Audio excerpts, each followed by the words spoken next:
Good morning, dear participants all over the world. I wish you a very warm welcome to the 7th annual conference on ultrasound in obstetrics and gynecology. It's been organized by Extempore in Ukraine, and we're very happy to support this initiative. And we are also happy that there's so many participants from all over the world. So I just get it that there's over 320 participants from 5 continents.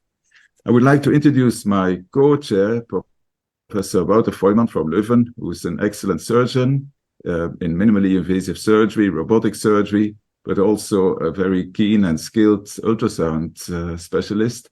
And so I think this is a very good combination to help us increasing the quality of our management of patients. And the program today is very interesting in my view, with excellent speakers from all over the world.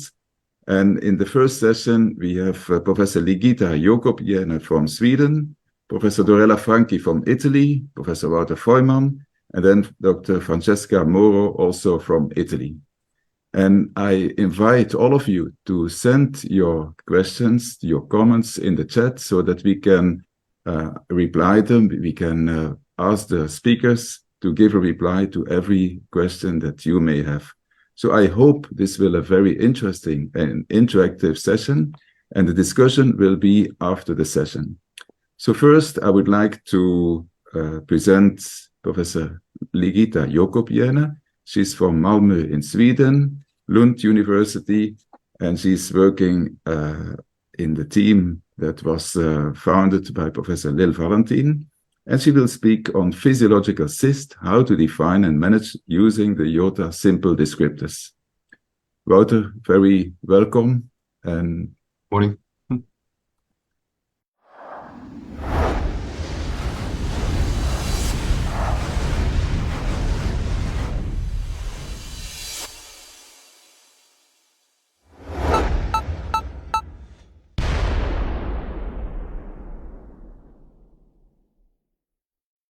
Hello, and welcome to my lecture on physiological cyst. How to define and manage using IOTA simple descriptors. I will start my lecture with a definition of physiological cyst. According to IOTA terms and definition, physiological cyst is defined as the part of the ovary that is judged to be consistent with normal physiological function, whereas adnexal lesion is defined as the part of the ovary or an adnexal mass that is judged to be inconsistent with normal physiological function. When we're talking about the physiological cyst, we are talking about ovarian follicles or follicular cyst and corpus luteum or corpus luteum cyst.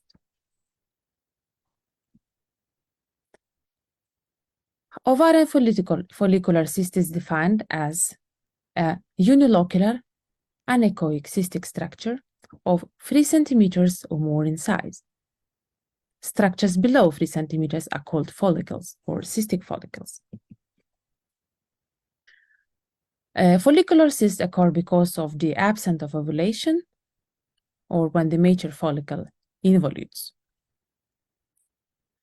Usually, follicular cysts are 3 to 8 centimeters in size. They are asymptomatic, and the complications as rupture of the cyst or torsion are rare. Corpus luteum are also defined as a unilocular cystic structure with hemorrhagic or more echogenic content.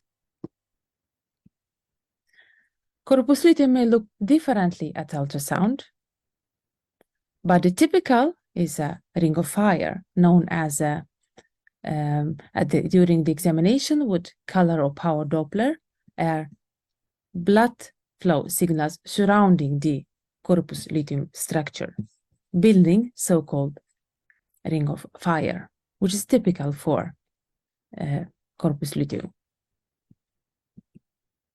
Sometimes corpus luteum may have a hemorrhagic content and may be larger in size, and become symptomatic.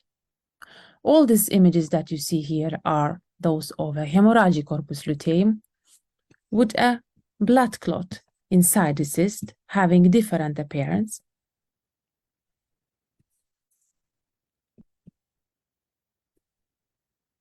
As we know from physiology, follicles increase in size during the follicular phase with 1 to 2 millimeters a day, and after the ovulation, the follicle is filled with the teca cells that produce a progesterone.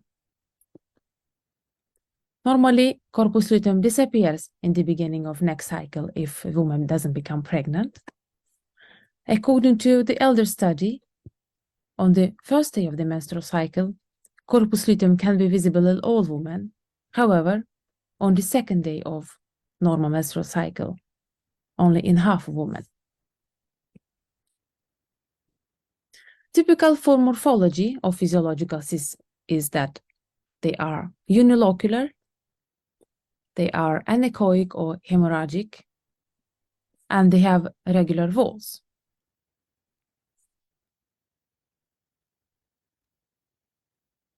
Now we will talk about the management of physiological cysts. It is sometimes difficult to know if the cyst we're dealing with is that being physiological or is a simple cyst that is not going to disappear within time.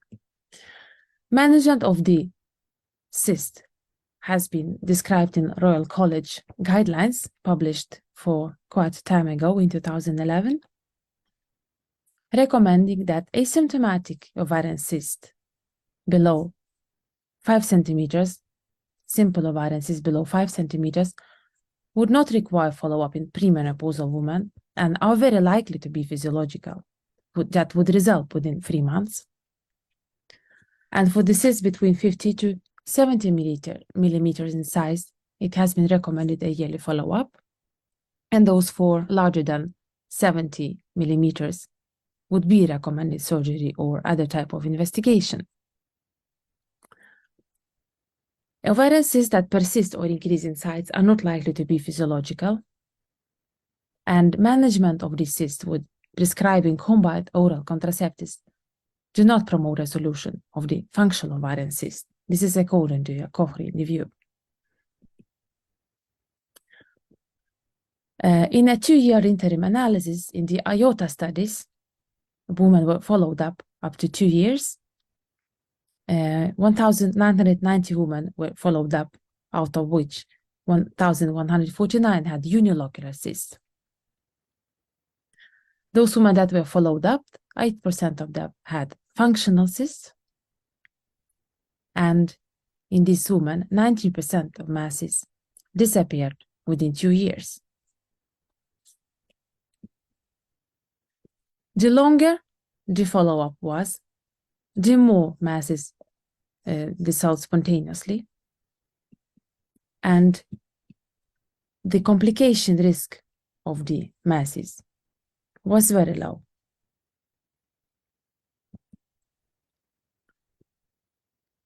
So when we have a unilocular cyst, sometimes it's not easy to define if it is a functional or simple cyst by the first ultrasound examination.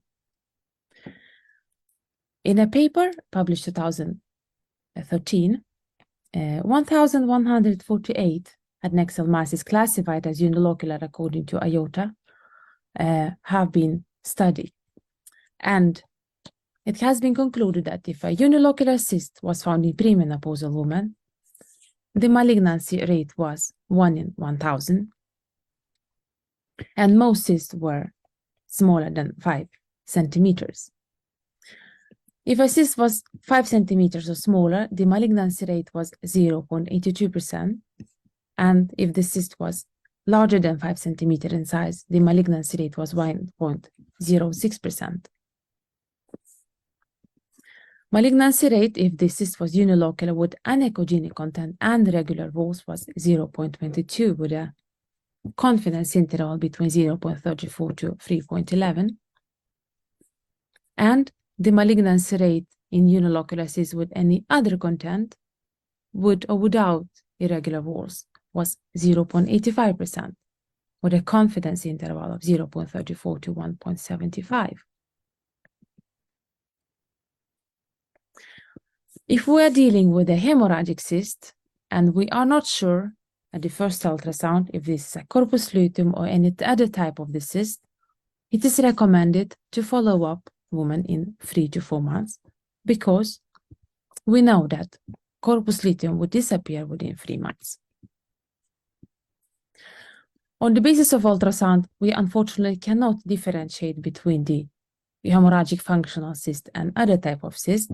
However, it has been published that using MRI, it can help to find dark spots at T2 sequences that are highly specific for chronic hemorrhagic lesions, and it can be used to differentiate between endometriomas and functional hemorrhagic cysts. Now I will talk about IOTA simple descriptors.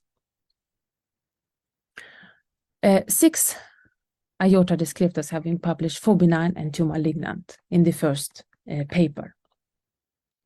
These descriptors, however, have been modified to modify benign simple descriptors or IOTA simple descriptors. So now I will be talking about these 4 benign descriptors called IOTA simple descriptors. These descriptors again are based on this publication on IOTA terms and definition and management, which has to be used in order to be able to apply these descriptors to your patients. Benign descriptor 1 is describing a unilocular tumor with a ground glass echogenicity in a premenopausal woman with a size of less than 10 centimeters.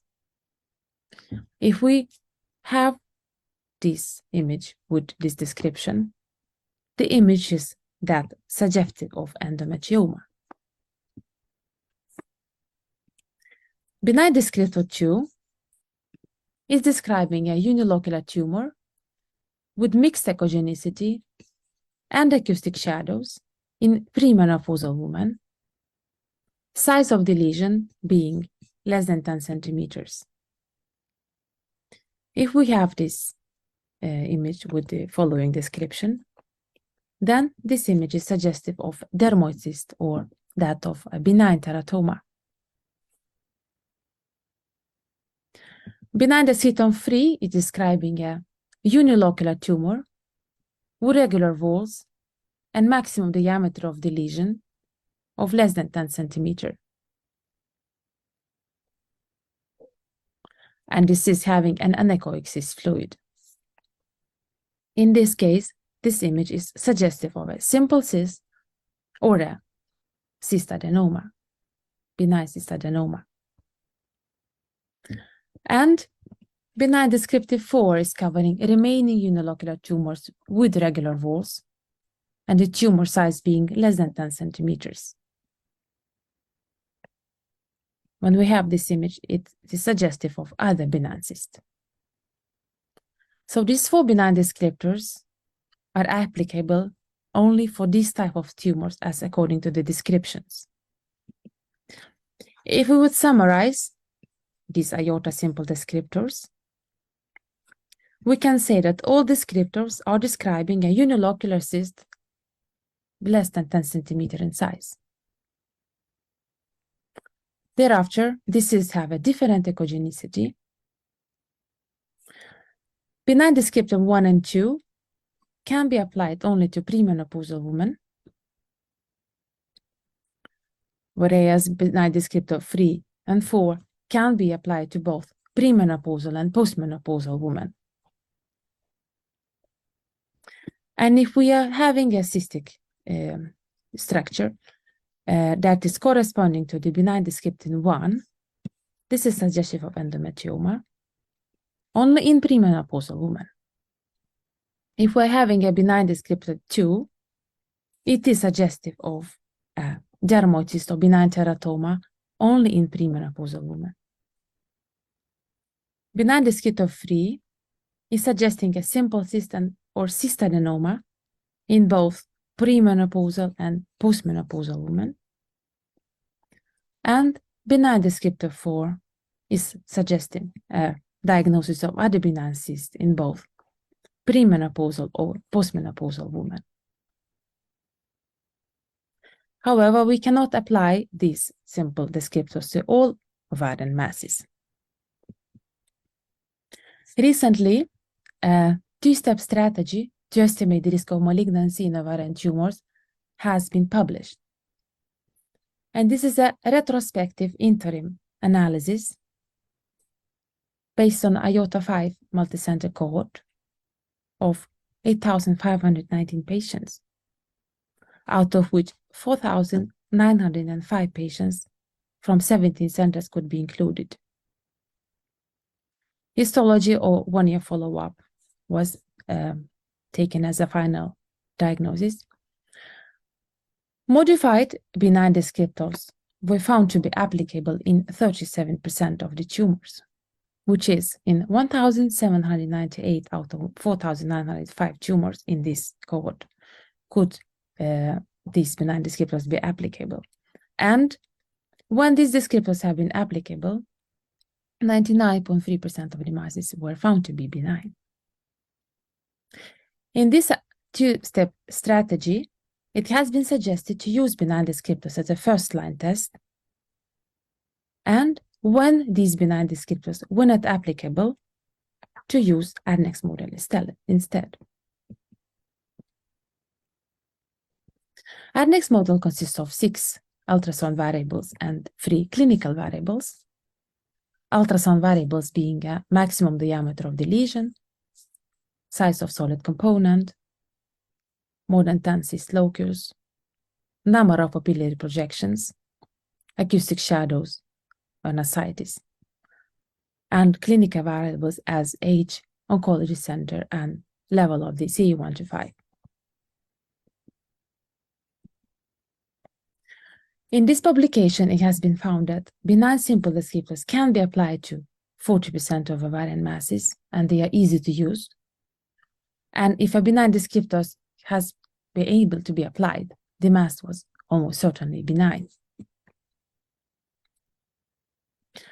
Now I will show you some cases how to use these benign descriptors to describe ovarian masses. So in the first case, there is a 30-year-old woman with an irritable bowel syndrome, IBS, and taking a gestagen-only pills, and then we find this ovarian mass. So we have to classify this mass according to type, which is a unilocular, echogenicity, which is mixed echogenicity, menopausal status, she's 30 years old, premenopausal, shadows, we see shadows, and the size of the cyst is smaller than 10 centimeter, which means that we can apply a benign descriptor 2, which means that this appearance of the cyst is suggestive of a dermoid cyst. We do not need to use any other steps. We can have a conclusive diagnosis. Another case is a 22-year-old woman having an hormonal IUD of type of JADES, and then we discover this ovarian mass. If we want to use benign descriptors, we have to search for the classification features. So we need a type and a size. We have a unilocular cyst. We have a hemorrhagic content with irregular walls. We have a premenopausal woman. We have a cyst size which is less than 10 centimeters, and we can apply a benign descriptor 4, which is for any other type of benign cyst, and this cyst has an appearance of a benign hemorrhagic cyst. Another case of a 47-year-old woman with a cyst that is anechoic, unilocular with regular walls. And here we need to know the premenopausal or postmenopausal status. But remember, for benign descriptor 3, we can apply both for women in premenopause and postmenopause. And we can apply, in this case, a benign descriptor 3, which would suggest of a simple cyst. We need to know the size, of course. If it's below 10 centimeters, then the benign descriptor 3 can be applied. And another case of a 39-year-old asymptomatic woman with an incidental finding, as we see here, we see a lesion, and now we have to classify the lesion. The type of the lesion, it's a unilocular. It's not a solid, but it's a unilocular cyst. We see the mixed echogenicity of the cyst. We see shadows. We see the size of the cyst, which is 8 times 7 times 6 centimeters, which is, it means that it is below than 10 centimeters. And if we know the menopausal status to this woman is in premenopause, we can apply the benign descriptor 2, which would suggest a dermoid cyst.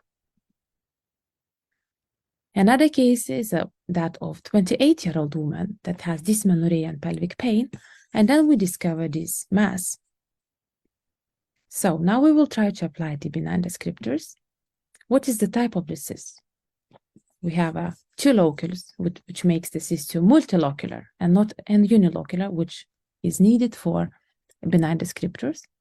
We have a ground glass echogenicity. We have a premenopausal woman with a cyst of less than 10 centimeters in size.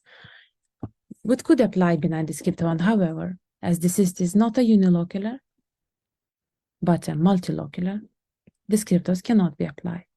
And in this case, if we use a two-step strategy, an annex model is recommended.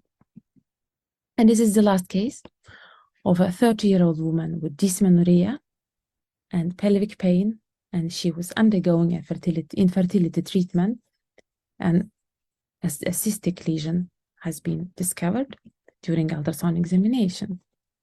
In order to apply benign descriptors, we need to know size, the type of the cyst, the menopausal status. But here we see that the cyst is not a unilocular, therefore no benign descriptors can be applied. And if we look at the side of the cyst is larger than 10 centimeters, therefore benign descriptors are not applicable. To sum up, physiological cysts have an appearance of unilocular, anechoic, or hemorrhagic with regular walls. If we are uncertain if we're dealing with physiological cysts or not, follow-up might be recommended in 3 to 4 months. We know that majority of these masses would undergo spontaneous resolution and the complication rate is very low. If we apply benign descriptors to ovarian masses, and if these descriptors are applicable, the mass is almost certainly benign. Thank you very much.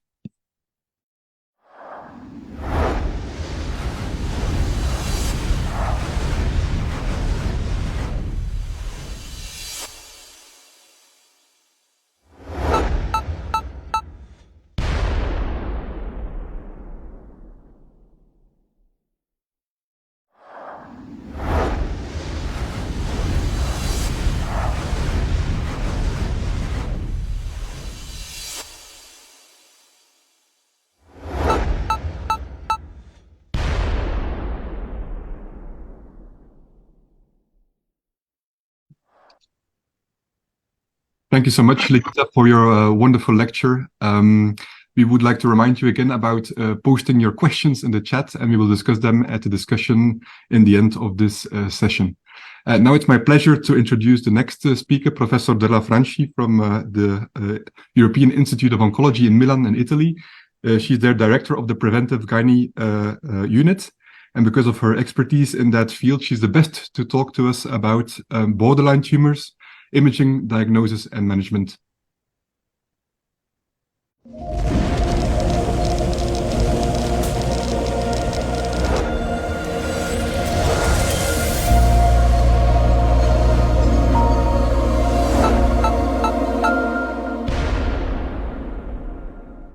Good morning, everybody. Thank you very much for giving me the opportunity to share my lecture on borderline ovarian tumors. I'm going to share the slide.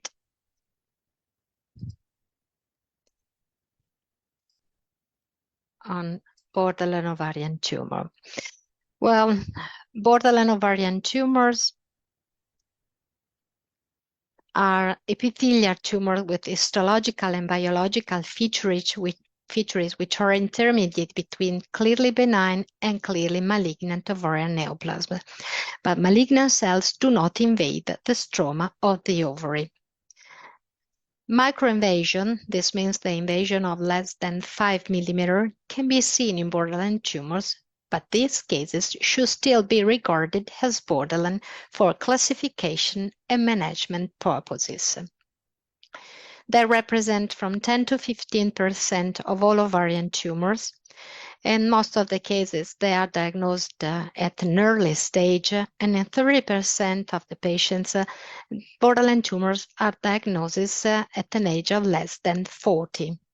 Given the very good prognosis with a 99% 5 years overall survival in stage 1, in young patients, it's possible to propose a fertility-sparing surgery.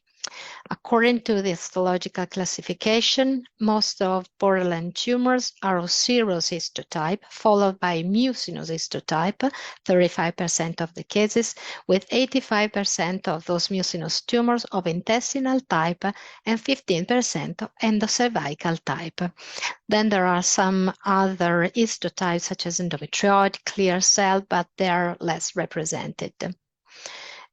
Clinical and ultrasound features of borderline tumors have been proposed by this consensus statement by ESGO, ISO, IOTA, and ESGO that was published in 2021. What did we learn from this consensus statement and other papers published before? That we can recognize 3 main types of borderline tumor. Serous borderline tumor and mucinous endocervical type borderline tumor, also so-called seromucinous borderline tumor, share some common morphological feature.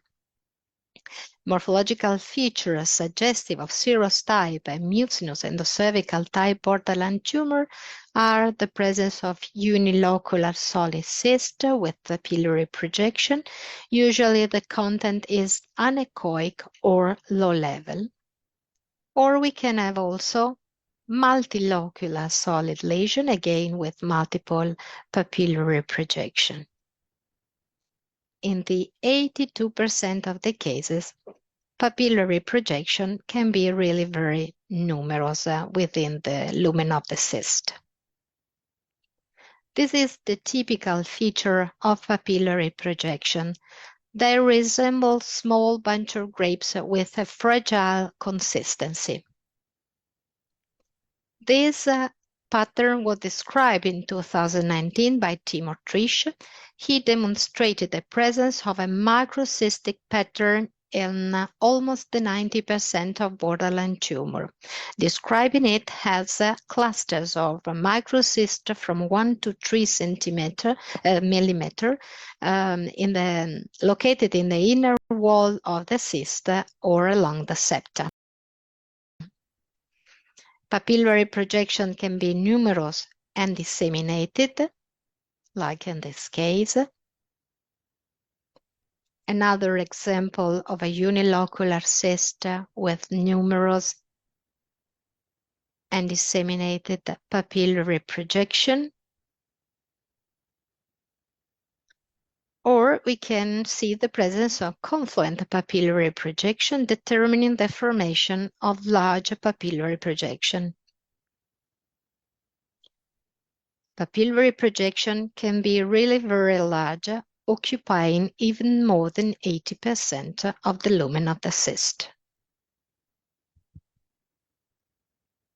Usually, papillary projection in borderline tumor have an irregular contour,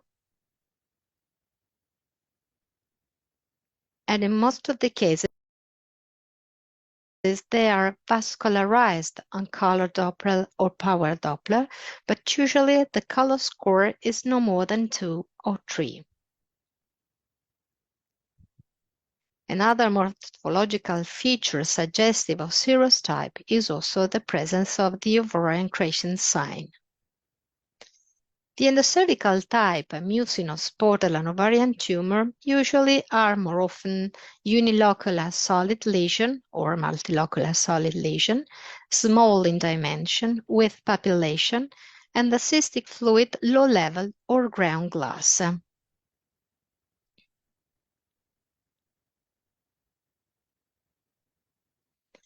Seromucinous borderline ovarian tumor are mainly unilateral and frequently associated with endometriosis. Look at this clip. This patient was seen a few months ago, and we thought it was an endometrioma, so the patient was checked again in 3 months, and this was what we saw 3 months later. The cyst changed in its morphology. We saw the presence of a multilocular solid lesion with papillary projection. The ovary, given the age of the patient, was removed, and the final histology was of a seromucinous borderline ovarian tumor.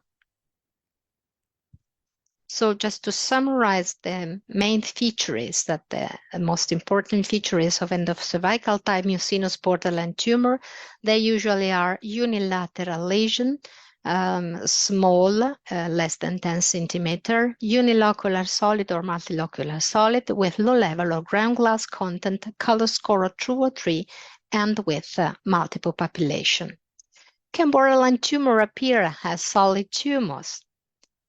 We have to remind that solid tumor are tumor with more than 80% of solid component, and risk of malignancy is 65% according to IOTA classification.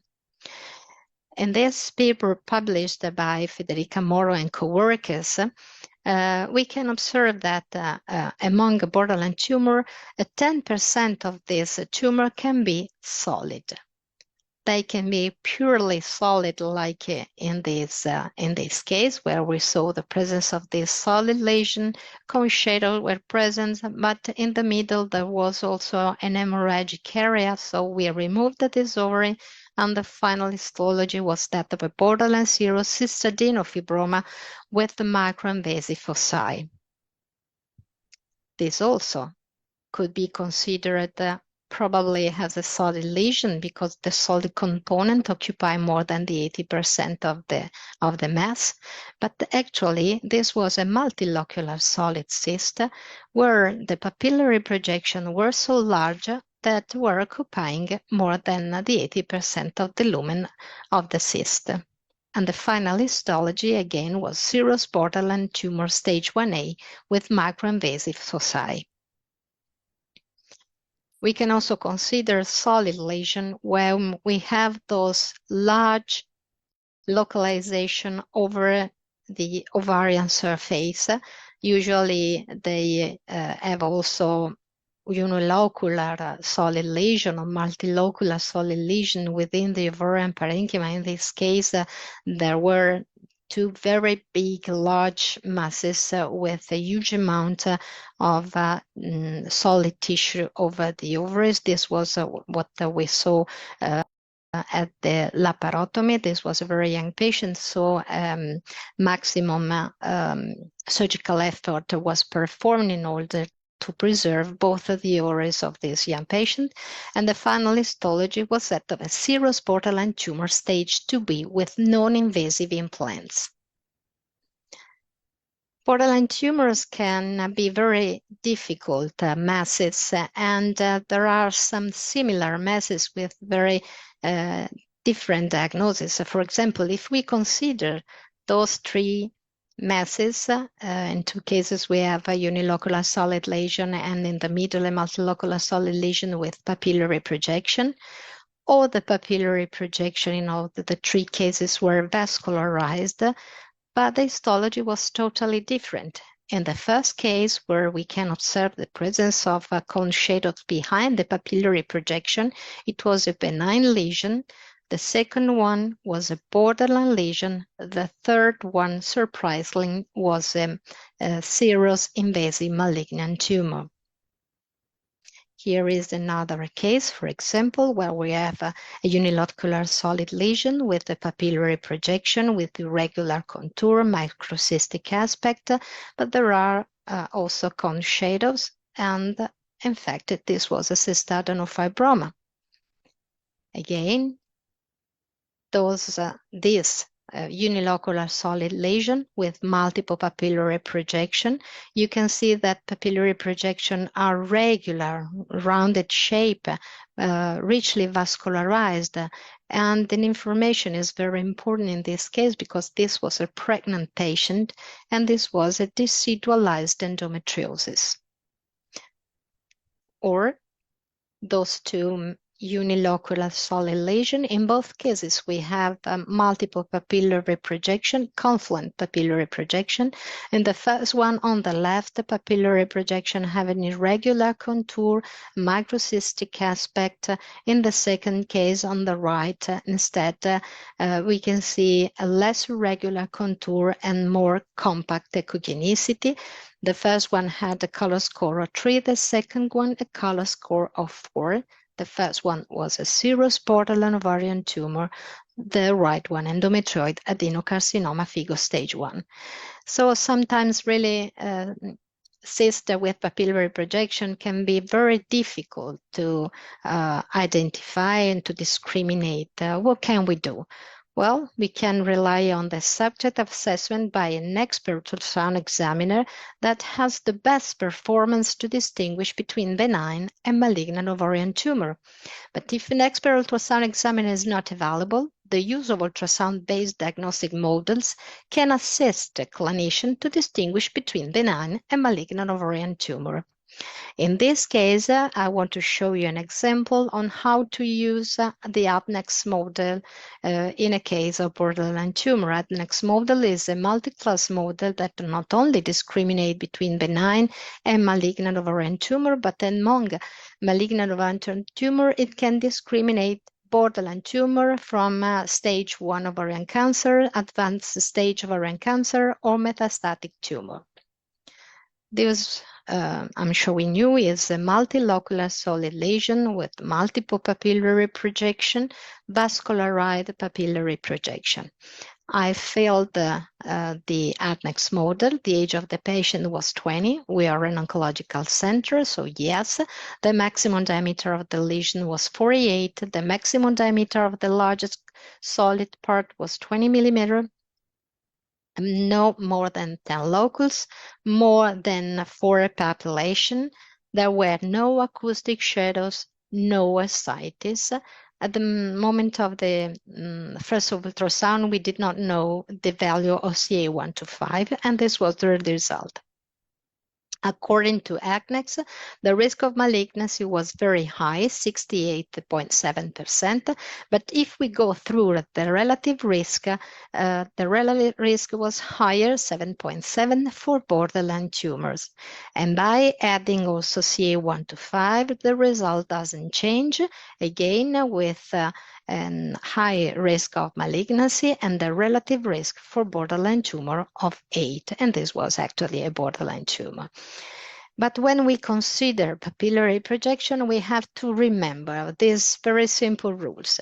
If we have a very small papillary projection with shadows, color score absent, color score of 1, less than 4 papillary projection, or totally hyperechoic papillary projection that looks very hard, probably they are benign papillary projection. But if we have large papillary projection, more than 4, confluent or disseminated, vascularized, and with a microcystic pattern, probably we have to consider those papillary projection as a suspicious.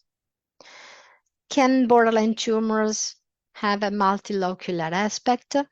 The risk of malignancy in case of multilocular tumor is 10%. And intestinal type borderline mucinous ovarian tumor can appear as multilocular lesion. Usually they can occur at an average age of 50 years. They occur as large abdominal mass, unilateral, mostly at an early stage, but usually they have a good prognosis and rarer progression. They usually appear as multilocular lesion with more than 10 locules, with many locules, and a thick echogenic fluid content. A specific sign of intestinal type mucinous borderline tumor is the so-called honeycomb nodule. It is constituted by innumerable locules, which usually are localized on one side of the cyst, resembling an honeycomb nodule.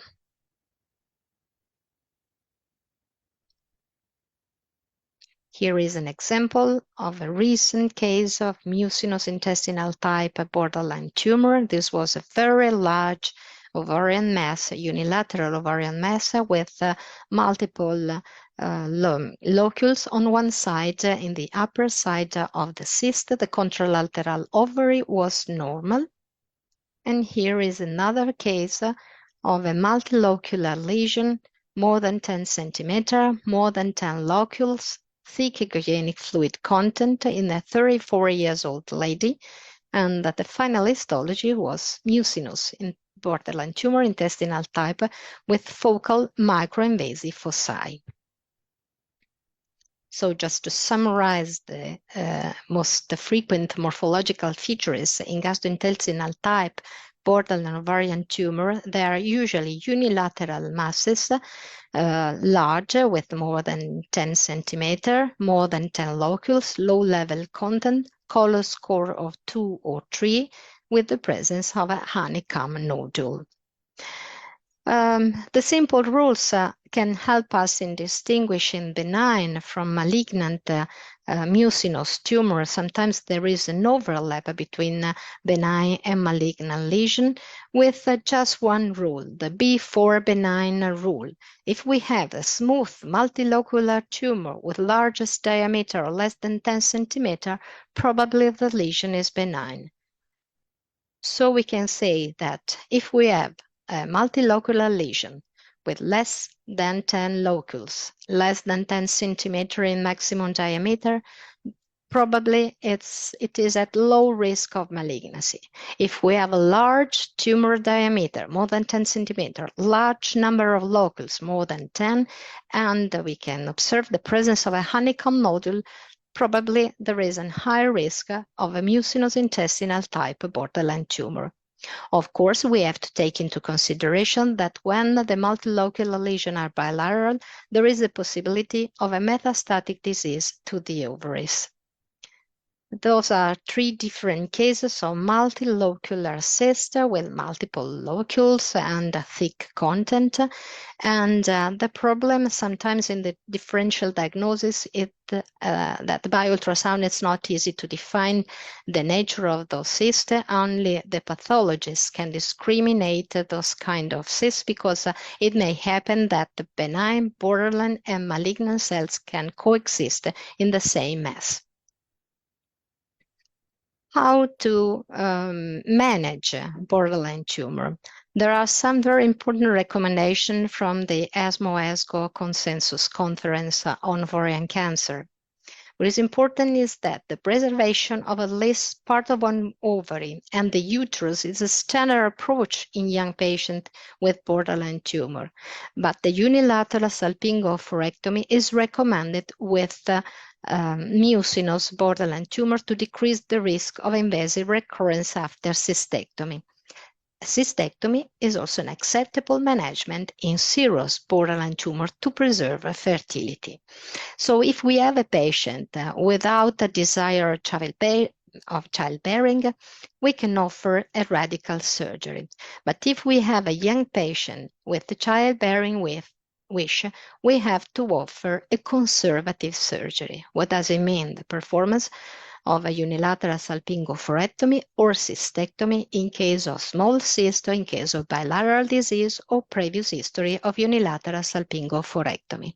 In case of radical surgery, a total hysterectomy with bilateral salpingo-oophorectomy is recommended, and the comprehensive staging should always be performed with peritoneal washing, omentectomy, multiple peritoneal biopsy, or resection of all implants. Appendectomy is debated in mucinous borderline tumors. In case of conservative surgery, if we have peritoneal implants, if they are invasive, we have to suggest the radical surgery.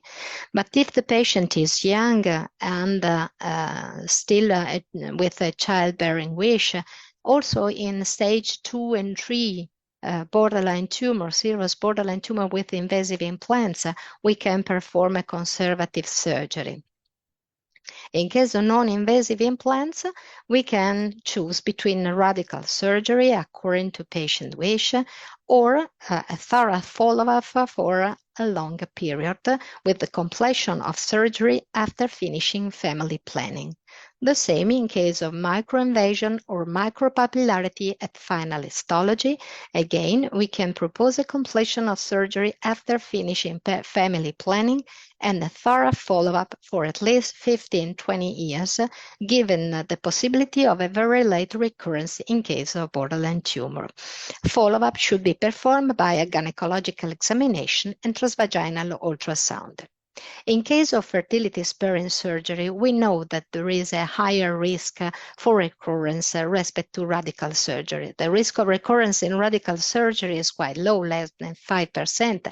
But in case of fertility-sparing surgery, if we perform a unilateral surgery with a unilateral cystectomy or unilateral oophorectomy, we increase the cumulative risk of recurrence to 25 or 31%. In case of unilateral oophorectomy, we have to consider the possibility of a contralateral recurrence. In case of bilateral disease, the cumulative risk of recurrence increase, but if we perform a bilateral cystectomy, we have an increase also in the rate of pregnancy and unfortunately a reduction in the time to first recurrence. Also, in advanced stage, it's possible to perform a fertility-sparing surgery, but the relative risk of recurrence increases significantly. How to approach, on a surgical point of view, a borderline tumor by minimally-invasive surgery or laparotomy? The choice of surgical approach for borderline tumor should consider size of the ovarian masses, presence and localization of peritoneal implant, presence of bulky nodes. But also we have to consider surgeon skillness and patient individual characteristic. This is a review that compares laparotomic procedure versus laparoscopic or robotic procedures, and we can see that there is an increase in rupture risk or relapse risk in case of laparoscopic procedure, with less adverse events but higher risk of recurrence. So this is important to inform the patient for this higher risk with the minimally invasive procedure. This is the case of a very young patient that I wanted to show you. She arrived at our attention. She was asymptomatic with these two small unilocular solid lesions with multiple papillary projection, no cone shadow. Papillary projection were vascularized. CA125 was negative. We were sure this was a borderline tumor, and we decided to approach it by mini-invasive surgery. We performed a laparoscopy with the removal first of the first smaller cyst and of the second one. Both of the small cysts were removed without a rupture. Comprehensive staging of course was performed. Then we opened the cyst to see the typical morphology of the papillary projection, and this is the abundant ovarian parenchyma that we left after the surgical procedure. And this was a serous, confirmed to be a serous borderline tumor stage 1A. Pelvic and parotic lymphadenectomy is not considered necessary since the involvement of lymph node does not decrease survival and lymphadenectomy does not increase it. And what about chemotherapy in case of borderline ovarian tumor with invasive implants? According to the available evidence, there is no benefit in adding adjuvant treatment to upfront surgery in patients with serous borderline tumor with invasive implants. There is no evidence supporting the use of any specific type of adjuvant therapy. Thank you very much for your attention.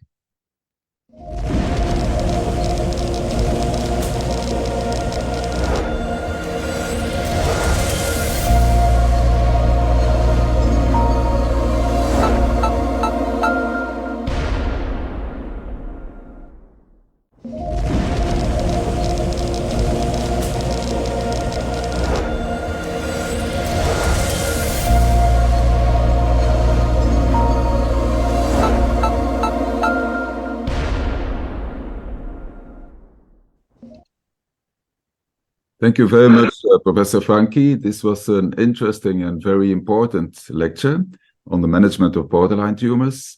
The next speaker is Professor Wouter Voeyman, gynecologist and very skilled surgeon in UZ Leuven in Belgium. And he will speak about ovarian masses in young women. And this will cover the things that we don't know about young women from the previous IOTA studies.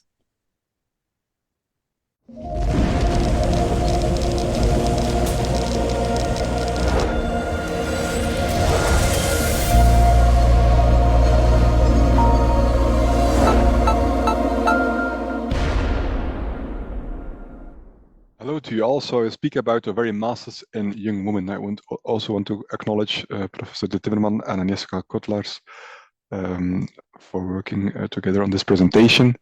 First of all, to recall, the best proven strategy to distinguish benign from malignant in ovarian masses is the IOTA two-step strategy. So first, the benign descriptors as presented earlier today, followed by the next model in a second step, so the IOTA two-step strategy. So the benign descriptors to sort out the easy cases, cystadenomas, endometriomas, dermoid cysts. And then in the second step, we can apply the next model to use for the cases that you cannot diagnose using the benign descriptors. And we looked last year at the IOTA 5 data, the interim analysis data on almost 5,000 patients. And we saw that we could apply the benign descriptors on almost 40% of the patients. And if you could apply them, almost all, so 99.3% were benign. And in the second step, we will advocate the use of the next model using 3 clinical variables, the age, the type of center, and serum C125, which you can use optionally, and 6 ultrasound variables to calculate the risk of malignancy, so to reach your diagnosis. If you use this two-step strategy, we saw the AUC, or the area under the curve, is 0.94, so an excellent ability to distinguish between benign and malignant, which is comparable to applying ADNEX on all of the patients. So this is the way we promote to diagnose adnexal masses, so use the two-step strategy.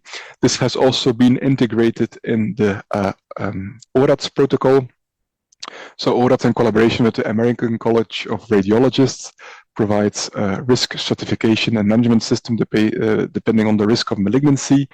And it goes from ORATS 1, a normal ovary where there's no cyst, and then ORATS 2, 3, 4, 5, depending on the risk of malignancy. So it is connected between the risk of malignancy and the proposed management. And one of the ways to get to your risk of malignancy is to use the IOTA two-step strategy. So first the descriptors and then ADNEX. And it can help you to define which patients should be managed by a general gynecologist and which patients should be managed by a gyne-oncologist. Last year, we also published a validation study in JAMA Oncology, also on IOTA 5 data, and we saw that the IOTA two-step strategy is excellent in putting the patients in the correct risk group. So you could see that every the calculated or the observed risk of malignancy, the observed proportion of malignancy, was within the interval of the ORATS risk classes. And also ADNEX and the two-step strategy are integrated in the ISUOC, ESGE, ESGO guidelines on management of adnexal masses. So ultrasound is the first step. And if there's not a functional change, it's at least ORATS 2. And then you will ask for an expert, or you will use the ADNEX model to assign the risk of malignancy.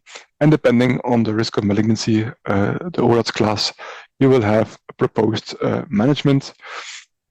In the second step, if you have an increased risk of malignancy in the oncology center, you can use tumor markers, as you can see here, for particular types of tumors, and we will see that later in this lecture, to characterize special subtypes of malignant tumors. You can use additional imaging like MRI, and the tumor will be discussed on the tumor board, and additional staging procedures can be performed to arrive at a final diagnosis. But the question is, can we apply all of this on young patients? Actually, we don't know yet, because in IOTA 5, we only included patients that were adults. So we don't know if there's a difference in young patients in performance when you use the two-step strategy. So that is what we are examining now in the MyOTA study. So it's an international prospective multi-center study within the IOTA framework, where we will collect data on neonates, young girls and adolescents that present with an adnexal cyst. And then we will have two options. Either the patient will be undergoing surgery and we will have the pathology as a gold standard, or the patient will be in conservative management, luckily in most of the cases. And then we will look at the ultrasound data during follow-up and clinical information during follow-up to assign the outcome benign or malignant. And so in this study, we will look at the simple or the benign descriptors, and up next, so the two-step strategy to do the validation in this particular population.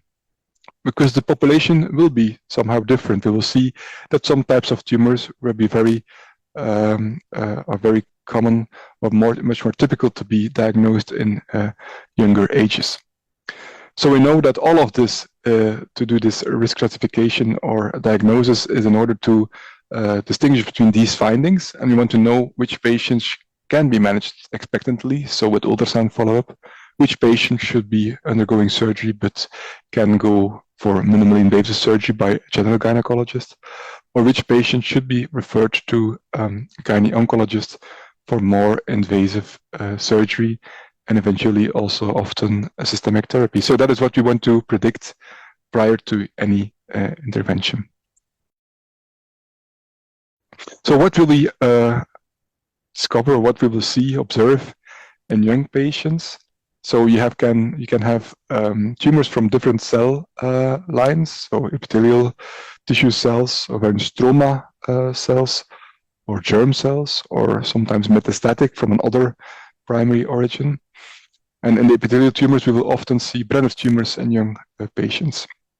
Sex stromal tumors will encompass the granulosa cell tumors, thecomas, fibromas, or Sertori or Leidy cell tumors. Then the germ cell tumors are very common, so more than 70% in children. Often we will see teratoma, dermoid cyst. Dysgerminoma is also common in young ages, and immature teratoma, and then more rarely the yolk sac tumors and other germ cell tumors. And then I said before, metastatic tumors, sometimes in younger ages, possible. For instance, a lymphoma, you could discover it in younger patients. So we will go along the features of some very typical of tumors in these several groups.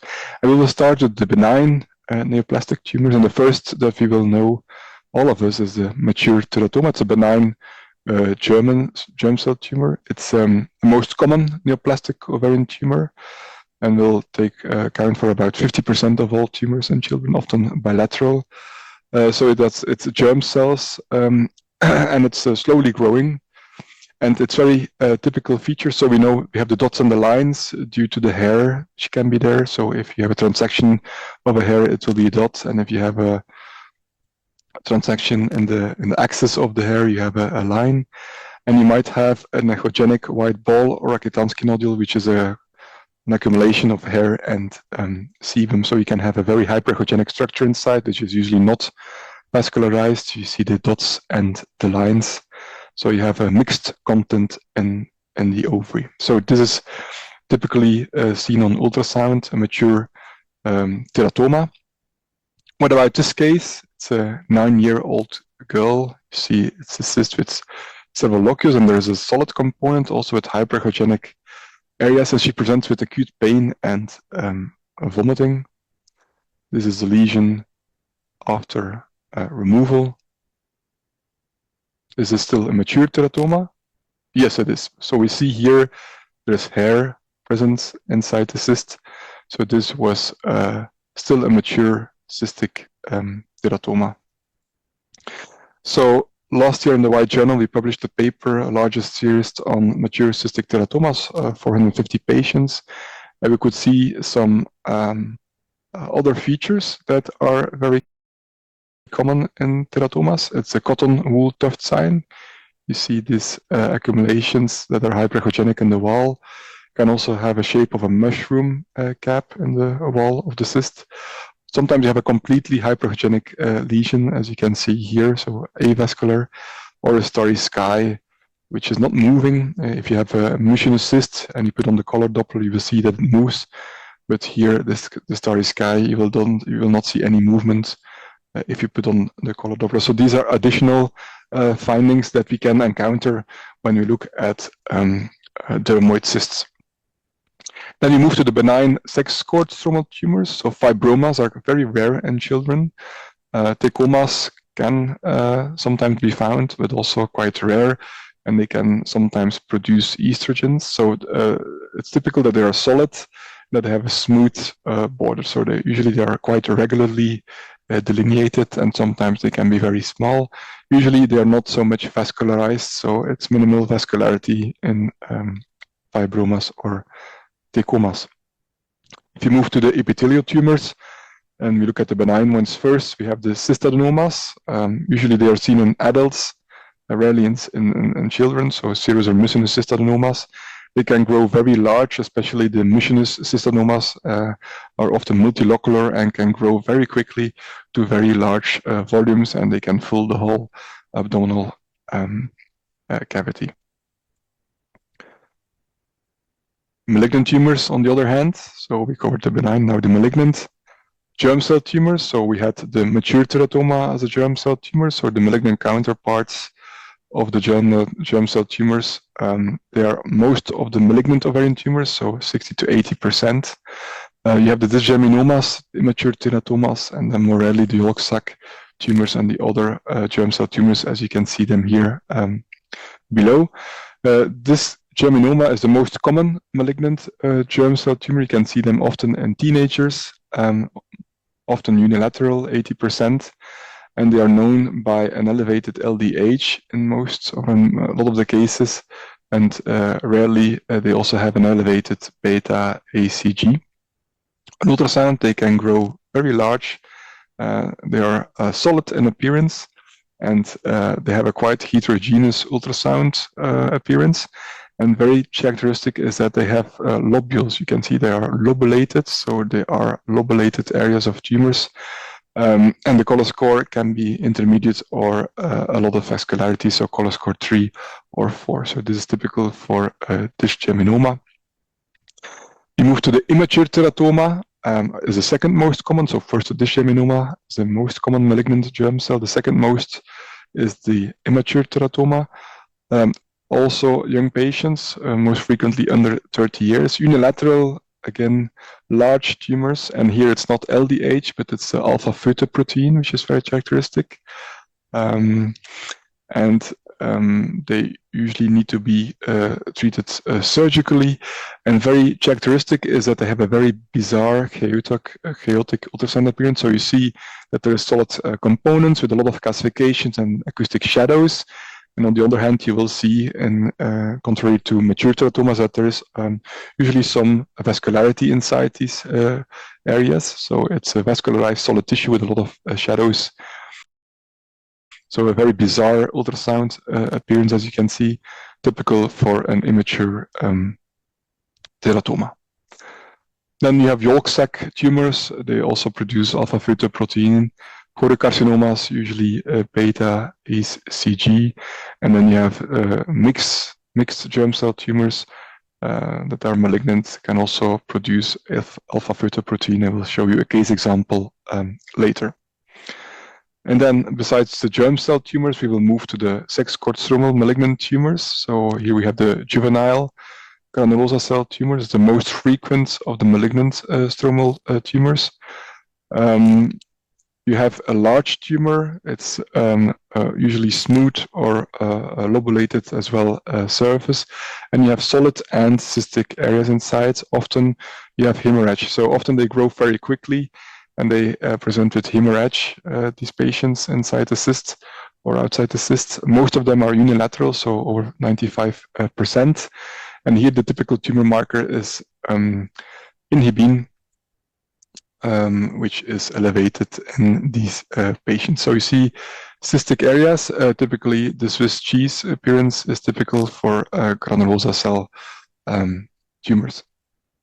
This is a patient, 3 years of age. She presented already with pubic hair and a pelvic mass. You see a large cyst with cystic areas and solid components. And this is a typical presentation of a juvenile granulosa cell tumor. So often you see hormonal activity in these tumors. And then the epithelial tumors, the malignant ones, will constitute only 2% of all malignant ovarian lesions. And if they are detected, it's usually in the older girls above 14 years of age. And then you will have the borderline tumors typically, or the invasive ovarian cancers, serous or mucinous. And then metastatic tumors will be secondary to another primary tumor. For instance, a lymphoma of the ovary, as you can see here, can sometimes be found in younger patients. Then I have some cases to illustrate. So the first patient, 23 years of age, she's referred because of an ovarian cyst seen in a consultation because of symptoms of abdominal pain and also pain during urination. These are the ultrasound images.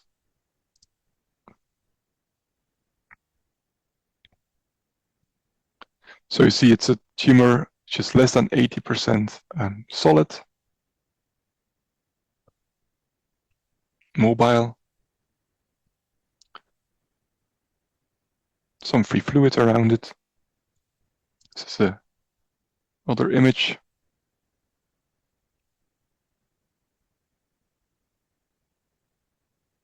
Quite intensely vascularized, so color score 4.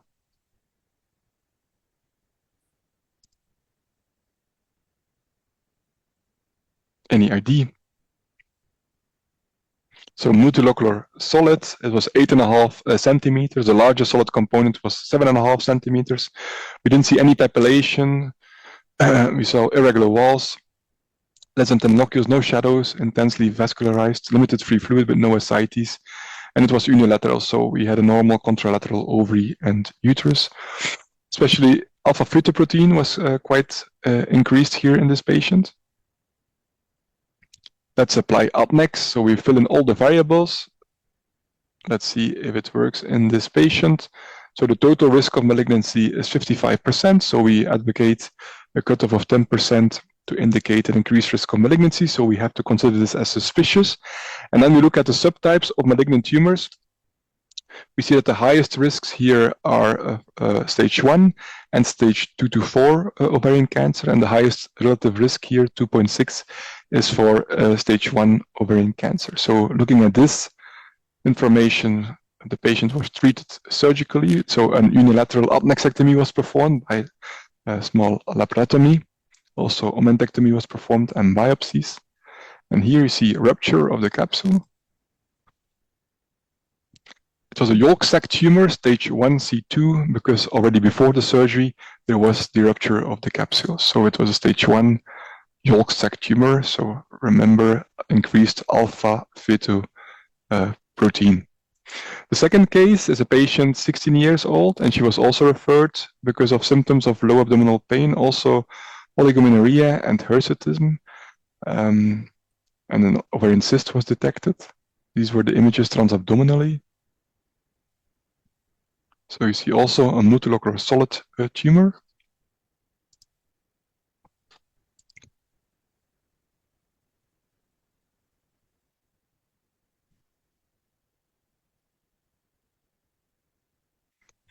The vascularity.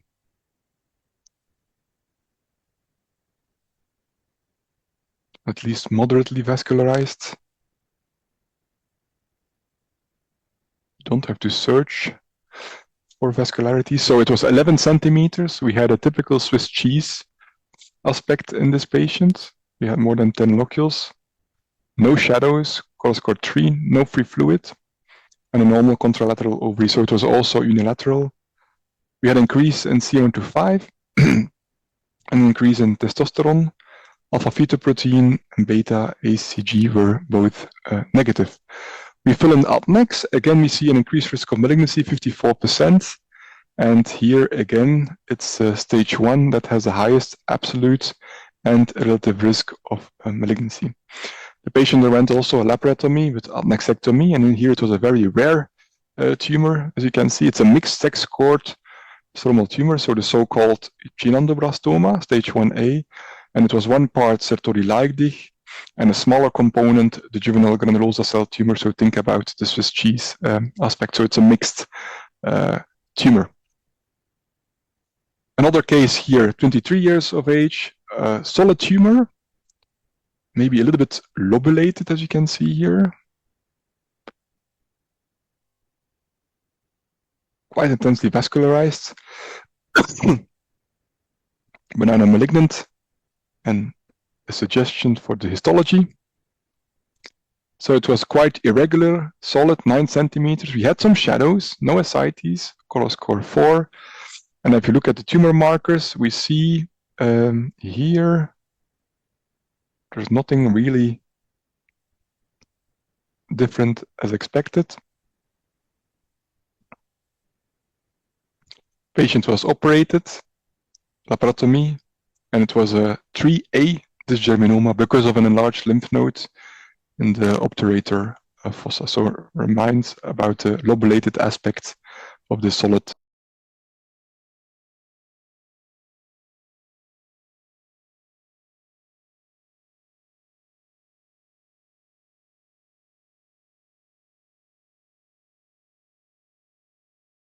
Tumor. And then the last case before to conclude is 25 years of age, also multilocular solid tumor. We see a lot of acoustic shadows, and there's a solid component here that is vascularized.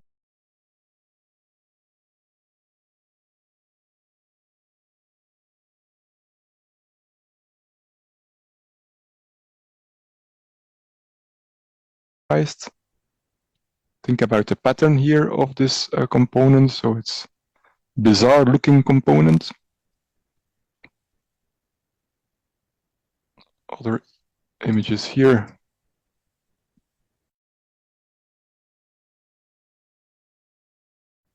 NERD, benign or malignant. So irregular multilocular solid.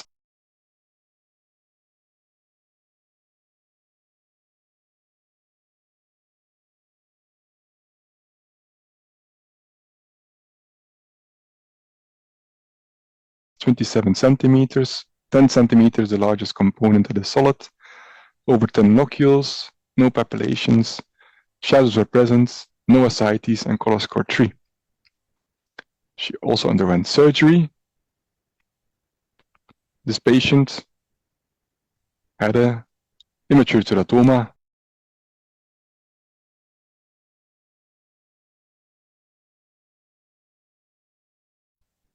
stage 1C2, also because of a ruptured capsula before surgery. This patient has C1-5 of 247 and a slightly elevated alpha V2 protein. So to conclude about these typical features, so on the left top, the Swiss cheese aspect, as you can see, multilocular solid with a lot of locules is typical for granulosa cell tumor, as you know. Then we will check estradiol and inhibin B, because these are the typical tumor markers. On the right, we have a solid tumor with regular delineation, minimal vascularity, shadows, stripy shadows. This is typical for fibroma. On the left, we have a lobulated solid tumor with color score 3 or 4, unilateral, large. We have an increase in LDH, typical for dysgerminoma. And on the right bottom, we have a multilocular solid tumor with a bizarre-looking solid component that is vascularized, a lot of shadows, an increase in alpha-fetoprotein, minimal or intermediate vascularity. So this is typical for an immature teratoma. Be aware if you have a fibroma for an increase in C1-5, which can be increased also in this benign condition. Thank you so much for your attention.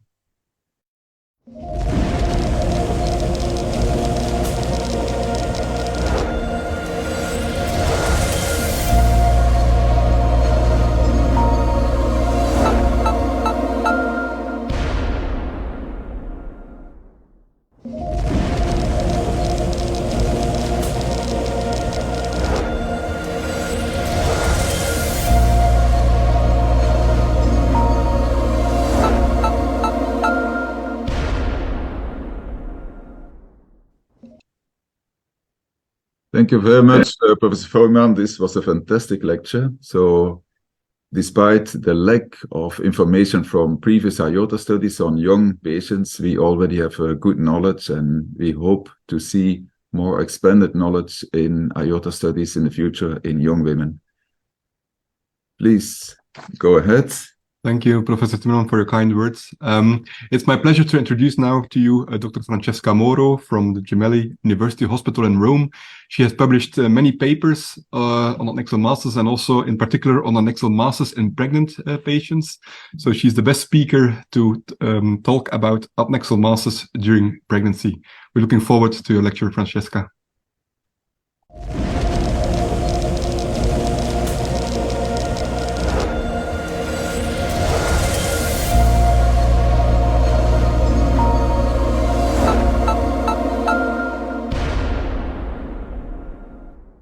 Good morning, everyone.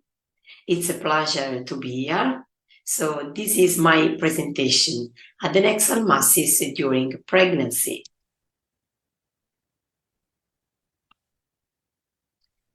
So first of all, epidemiology. Most ovarian masses are diagnosed in the first trimester of pregnancy, less in the second trimester, because most ovarian masses are benign functional cysts and they disappear after the first trimester. From the literature, I selected these two prospective studies, analyzing prevalence and the natural history of ovarian cysts during pregnancy. The first study from St. George's Hospital and the second study from King's College Hospital. In the first study, 300 pregnant patients were included, and 6% of them had simple cyst larger than 2.5 centimeters or complex cyst. Most had spontaneous resolution. 4% had surgery during pregnancy because of pain, and histology was reported in 17 cases, 1 borderline, 16 benign lesions, dermoids, endometriomas, and cystadenomas. In the second study, nearly 3,000 pregnant patients were included. 8% had simple cyst larger than 5 centimeters, and 3% complex cyst. Most, 85%, had spontaneous resolution. 0.6% underwent surgery because of pain, and histology was reported in 33 pregnant women, and benign histology was reported in all of them. Dermoids, endometriomas, tubal pathology, and cystadenomas. This is another study describing the prevalence of histology in ovarian masses surgically removed during pregnancy.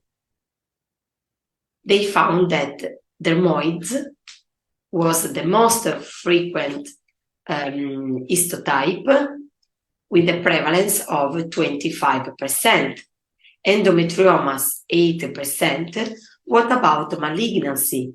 Carcinomas, 2.8%, border ovarian tumors, 3%.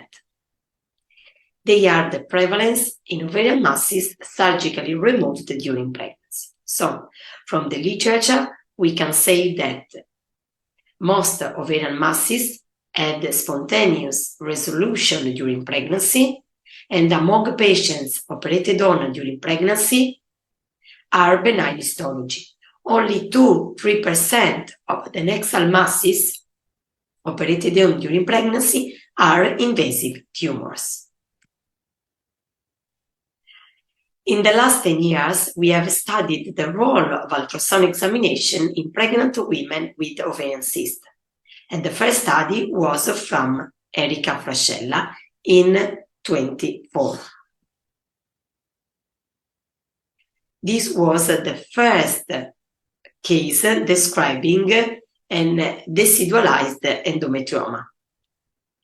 Erika described a 39-year-old patient with an ovarian cyst detected at 10 weeks gestation. It was described as unilocular solid cyst with hyperechoic papillary projections. After 12-week gestation, the cyst was richly vascularized and the patient underwent surgery because of suspected malignancy. The final histology was decidualized endometrioma. After this case, Floriana Mascellini described the typical characteristics of decidualized endometriomas surgically removed during pregnancy. They found that decidualized endometriomas had rounded papillary projections with a smooth contour, ground glass or low-level echogenicity, and richly vascularized papillations. The diagnosis of cyst with papillary projections during pregnancy can be difficult. In this series, Floriana included 34 pregnant women with cyst with papillary projections. 19 lesions were benign at final histology, most decidualized endometriomas. 12 were borderline tumors and 3 were primary invasive tumors. So, the first image is a decidualized endometrioma, and so we learned that the typical features are unilocular solid tumor with rounded papillary projections, vascularized papillations with ground glass echogenicity. What about borderline tumors? They are unilocular solid tumors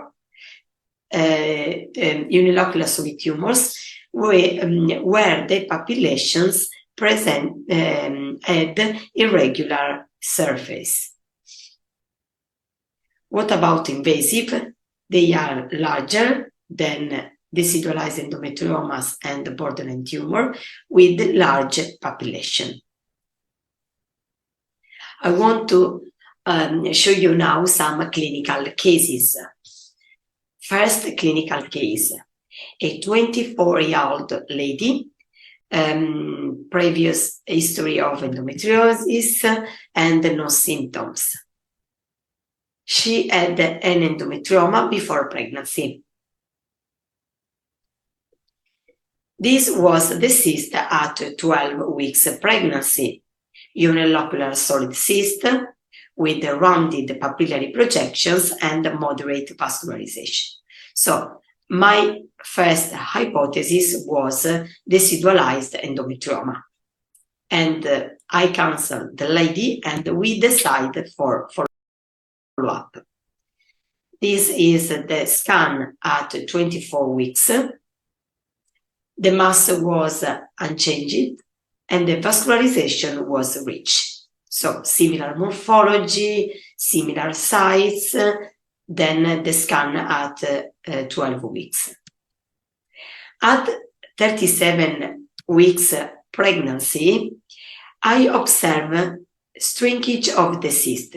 So the cyst decreased in size and the population was less vascularized. After pregnancy, the endometrioma had returned to being a unilocular cyst without papillations. So this is another clinical case, a 28-year-old lady, and this was the cyst that I found at 18 weeks. The cyst, I described this cyst as a multilocular solid tumor with 3 locules, small population, and no vascularization. The cyst was unchanged at 12 weeks and also at 24 weeks. The size were 54 by 34 by 61 millimeters, similar to those found at 18 weeks, and the population had similar morphology and similar size. And this is the image after pregnancy. So the cyst was unchanged during pregnancy and also after pregnancy. The patient underwent surgery after pregnancy, and the final histology was a serous mucinous borderline ovarian tumor. So another case, a 32-year-old lady, nothing relevant in her previous personal history, and she was asymptomatic. This was the scan at 18 weeks. There was a unilocular solid tumor on the right side with multiple papillary projections. This is the vascularization, so the mass was moderately vascularized at color Doppler examination. On the left side, there was evidence of an endometrioma and the corpus luteum. We scan her again at 13 weeks. The right unilocular solid mass was unchanged in size and morphology, and the vascularization was rich.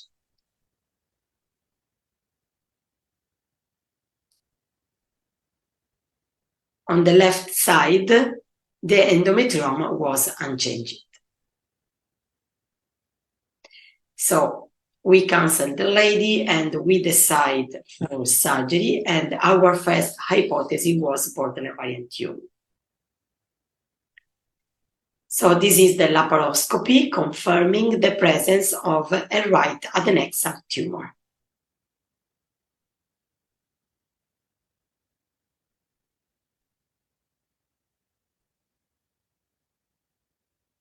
So we can see the mass on the right side.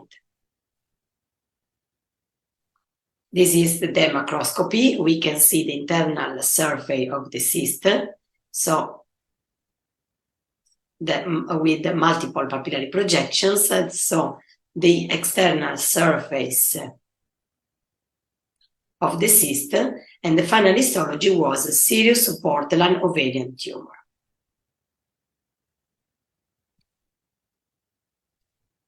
So the first key message is ovarian endometrioma can change during pregnancy, and the typical image of a decidualized endometrioma is a unilocular solid cyst with rounded, smooth, vascularized papillary projections during the first trimester, 12 weeks, at 12 weeks.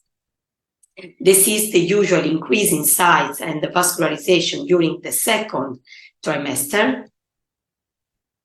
And we can also observe a shrinkage during the third trimester and disappearance of papillary projections after pregnancy. Second key message is cyst with population smooth contour, ground glass hypogenicity, probably decidualized endometriomas. Whereas in the presence of a lady with a cyst, with the population, with the irregular contour, anechoic or low-level echogenicity in pregnancy, probably the diagnosis is borderline ovarian tumor.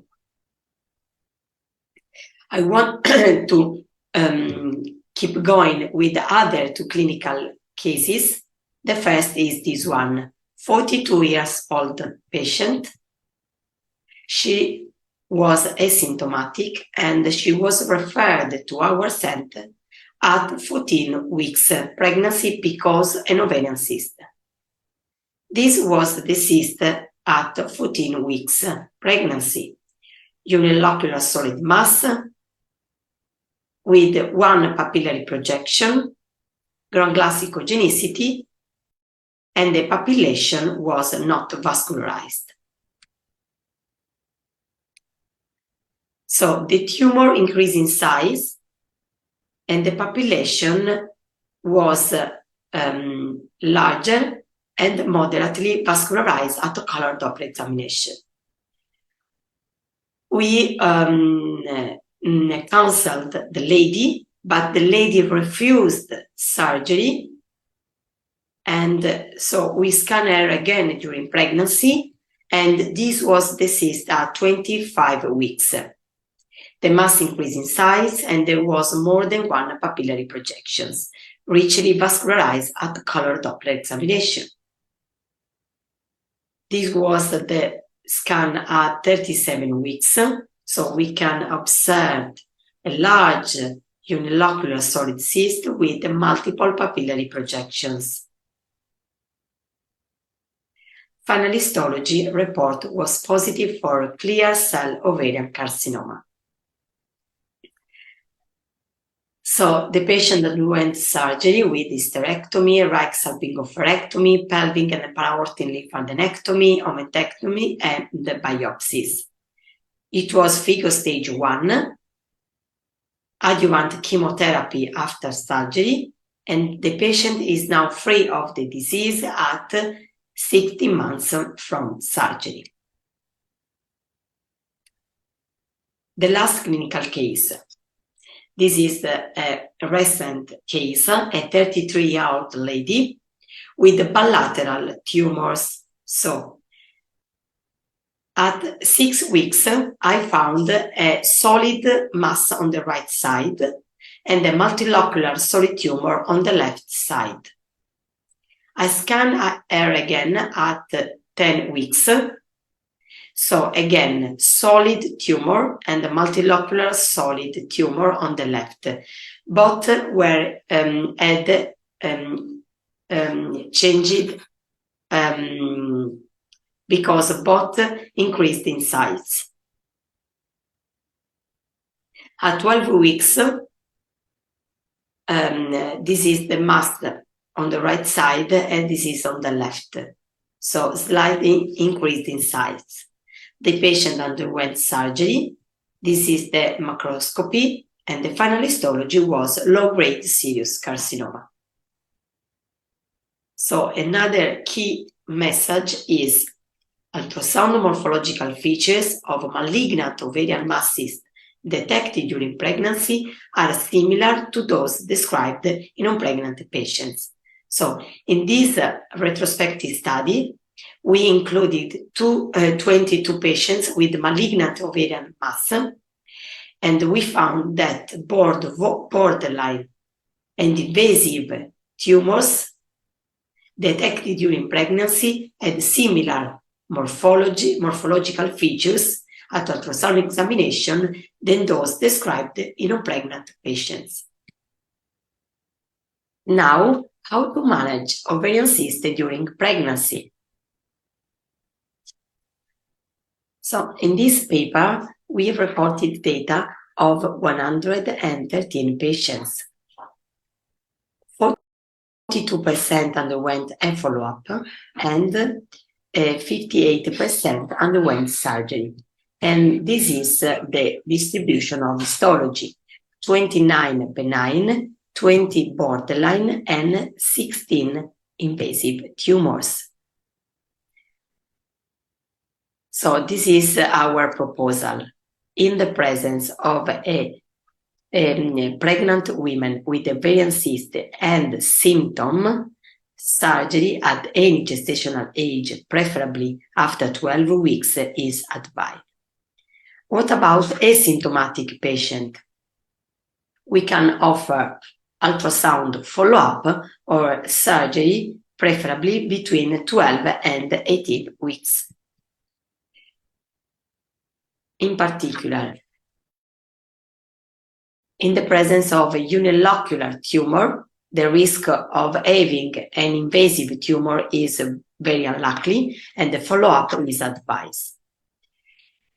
In the presence of a multilocular tumor, also we advise for follow-up, because in our series there was no evidence, no invasive tumor. Indeed, 73% had benign histology and 27% had borderline histology. What about multilocular solid or solid? Most of them in our series had malignant invasive tumor, and surgery is advised between 13 and 18 weeks pregnancy. And what about unilocular solid tumor?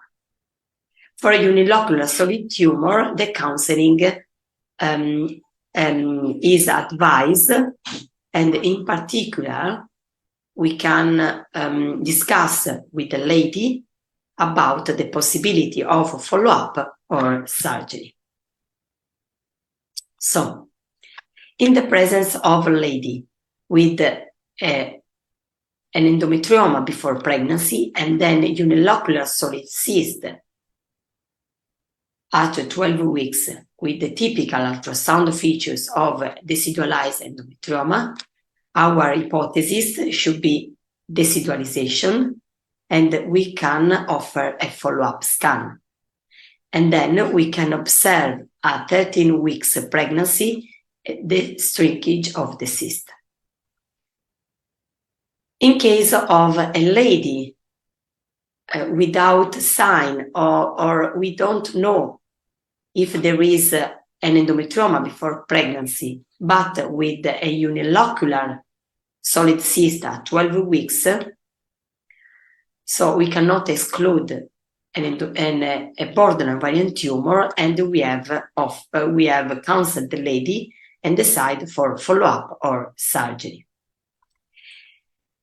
In the presence of a cyst, unilocular solid cyst at 6 weeks, so we can scan the lady at 12 weeks, and if the cyst after 6 weeks pregnancy is unchanged, probably the diagnosis is borderline ovarian tumor. But if the cyst increase in size and papillary projection and the morphology changed, so more papillary projections, an invasive tumor cannot be excluded, and the surgery is advised between 13 and 18 weeks pregnancy. So, in conclusions, endometriomas may change in appearance in pregnancy. Decidualized endometriomas are cysts with rounded papillary projections and rich vascularization. They usually shrink after 24 weeks gestation. Borderline ovarian tumors and invasive tumors during pregnancy have similar morphology to tumors in non-pregnant women. Ultrasound examination plays a role in the management of ovarian cysts in pregnancy and in selecting those women who need surgery.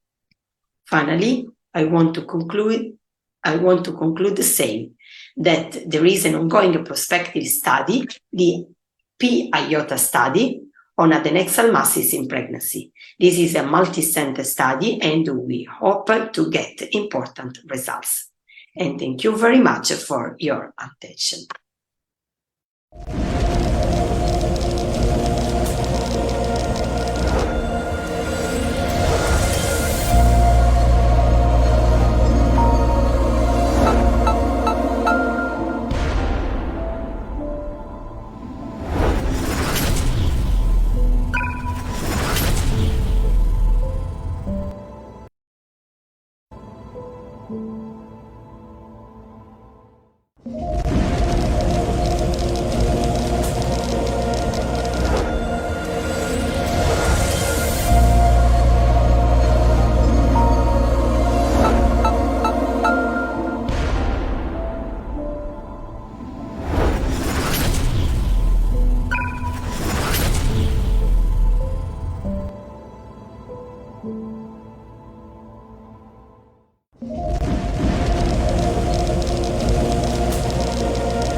Hello to you all. Thank you all the speakers for being here present with us online and for delivering the wonderful talks.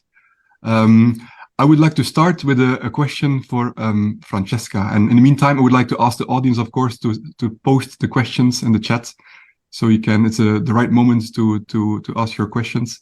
But in the meantime, I will start with the first question for Francesca. Francesca, thank you for the wonderful lecture and the nice cases. I was wondering, you presented on the decidualized endometrioma, but do you have any experience or did you observe any changes in other endometriosis localizations, so outside the ovary in pregnant patients? Hello, Otto. Very well, thank you very much.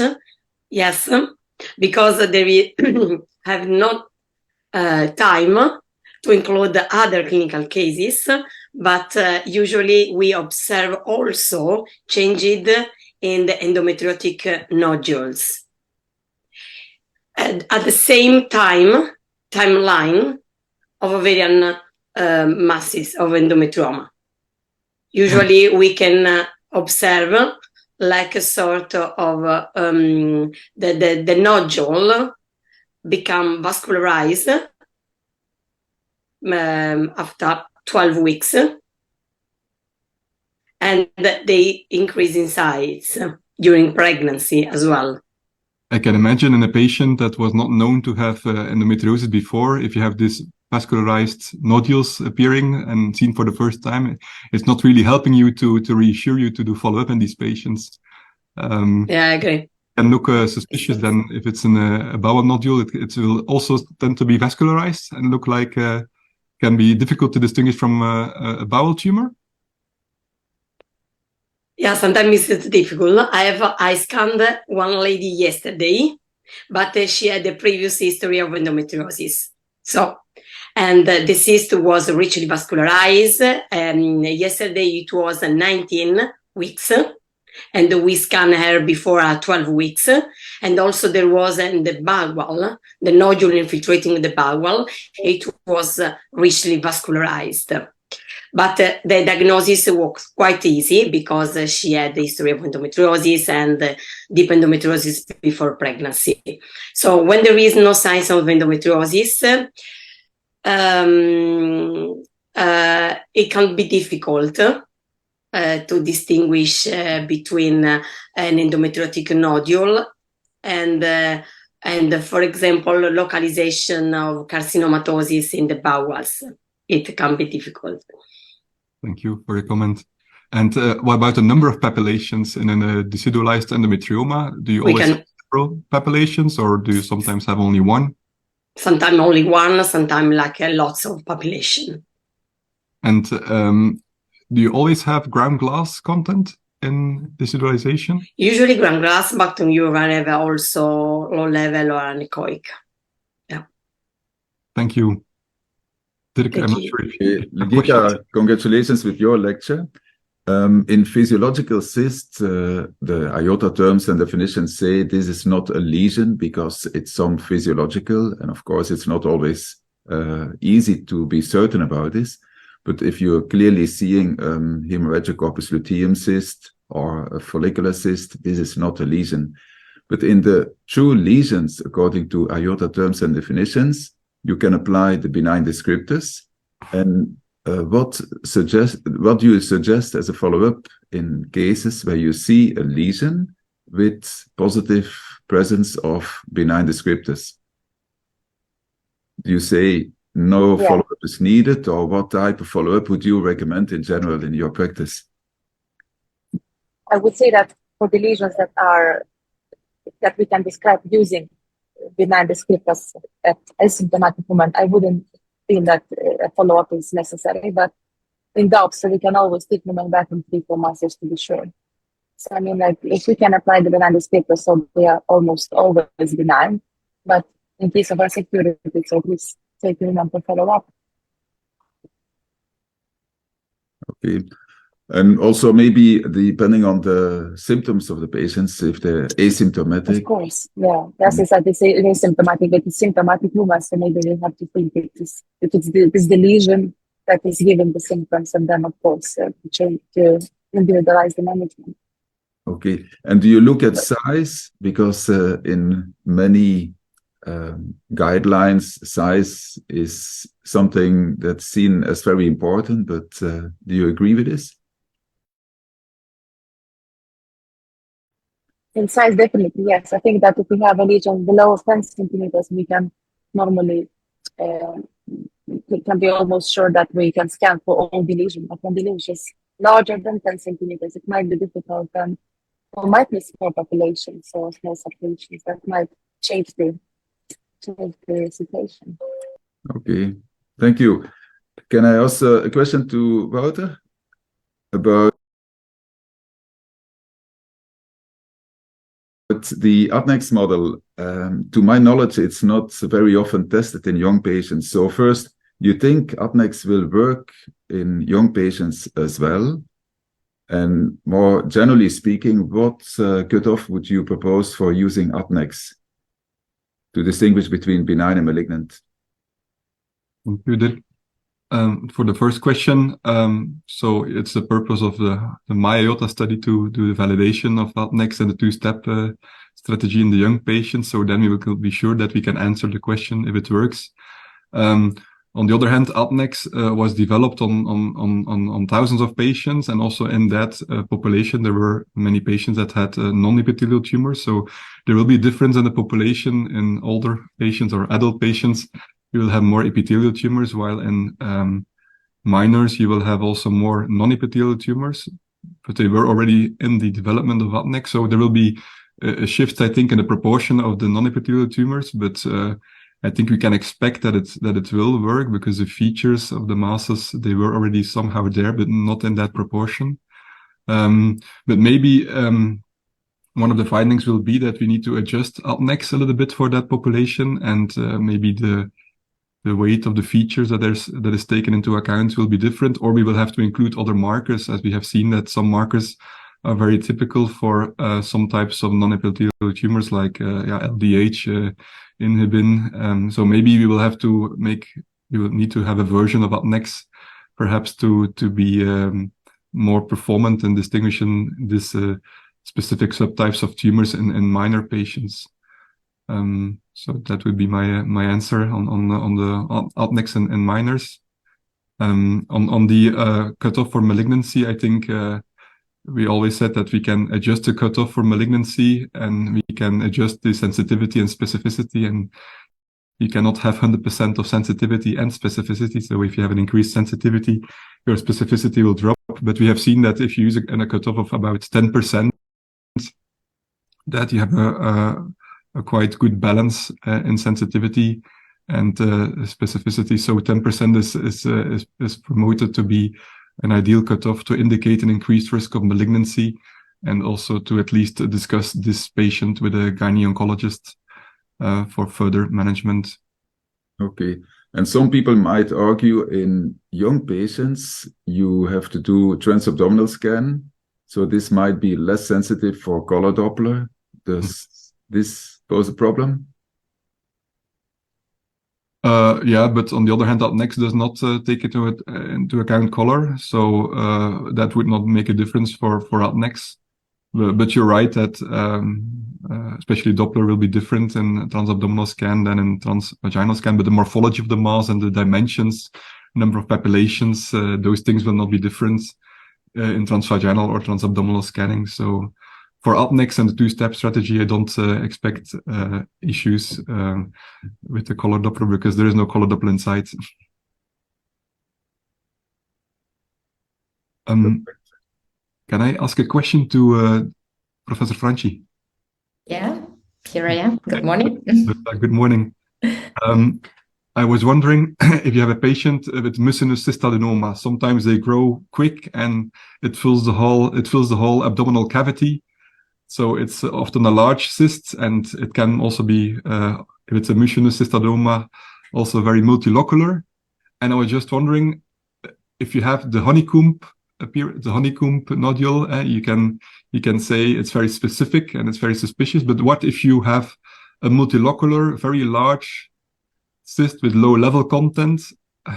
Do you have other tips and tricks to distinguish between a mucinous cystadenoma and a borderline? Well, actually, probably with very large cyst, multilocular cyst, we do not have any other tricks to guess if it's a benign cystadenomas, because we can have also very big benign cystadenomas or borderline ones. In any case, when we have a cyst in 25-30 centimeter, probably it's necessary anyway to remove them, and there is no possibility to save ovarian parenchyma given the distension of the ovarian parenchyma, so you have to remove it anyway. Also in quite young patients, this may happen. Yeah. So the management will not be much different. You will have to remove it completely. No, it's not different. Yeah. And what about the serous or the seromucinous borderlines? Until what stage can you be? What features do you take in mind to suspect a beginning invasive malignancy? Like if you have a unilocular solid mass with papillations, what is making you think on a potential invasive tumor already? What is the difference between?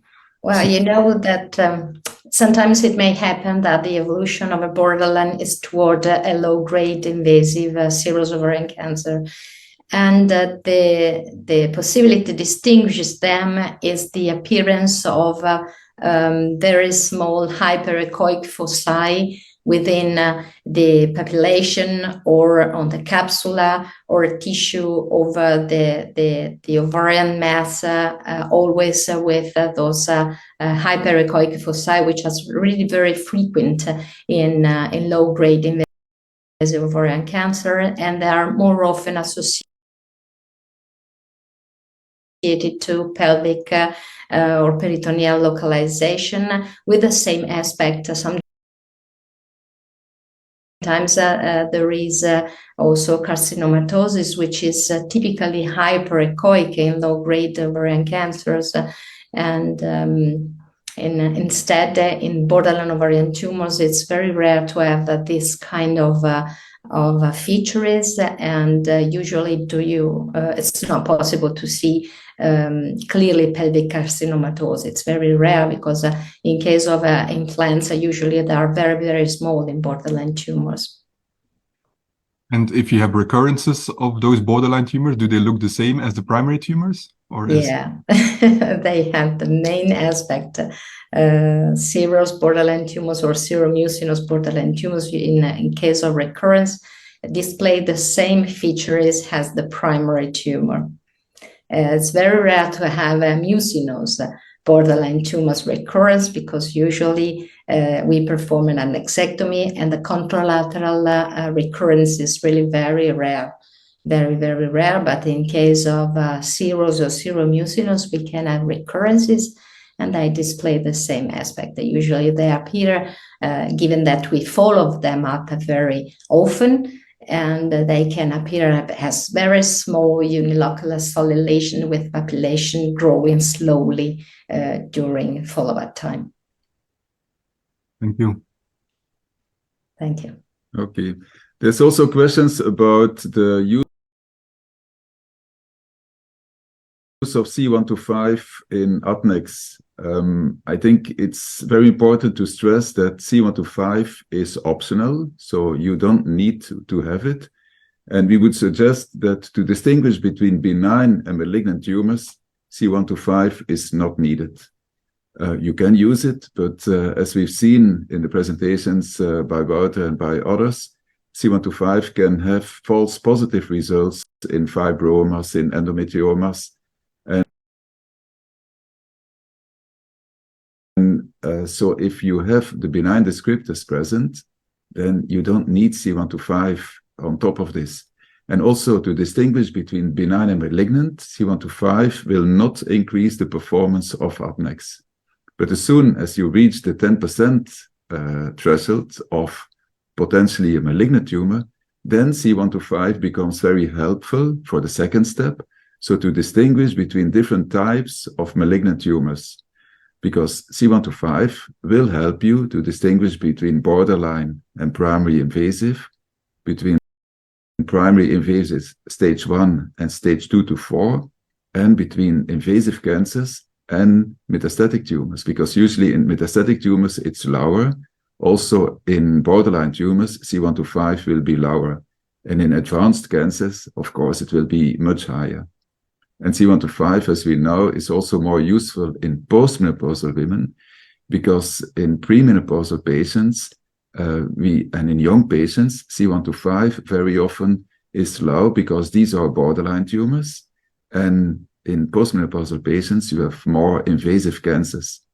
So this is a bit about C125.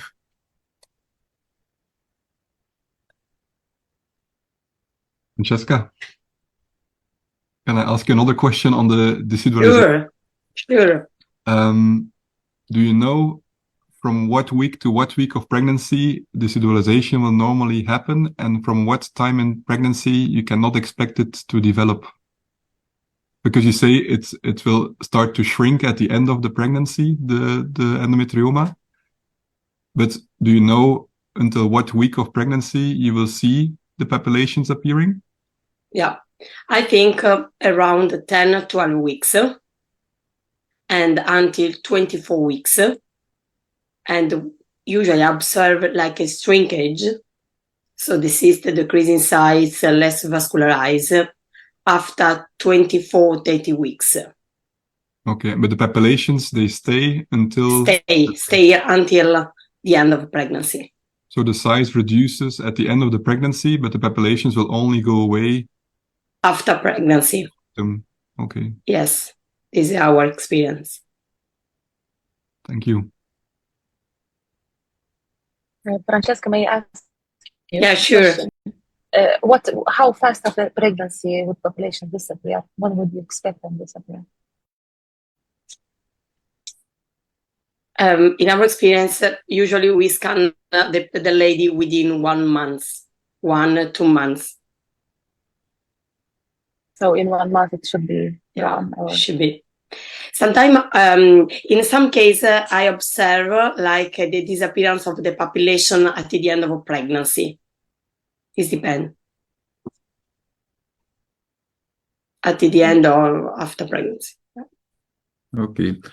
There's another question about ORADs. People are confused. Why did you mention ORADs, Wouter? What's the reason to come up with this ORADs system? Do we need it? And how do we use it? Because there's ORADs descriptors. There is the ADNEX model that you can use in ORADs. Is there any benefit of using this?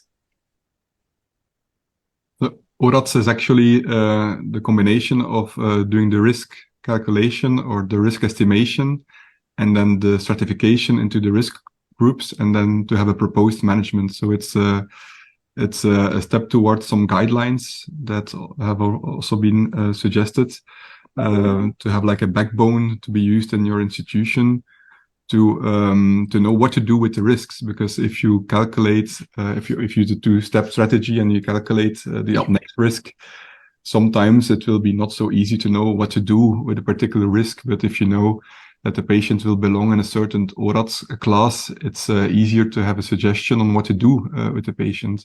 So ORADs is just a way to have a management proposition and to have it in a guideline.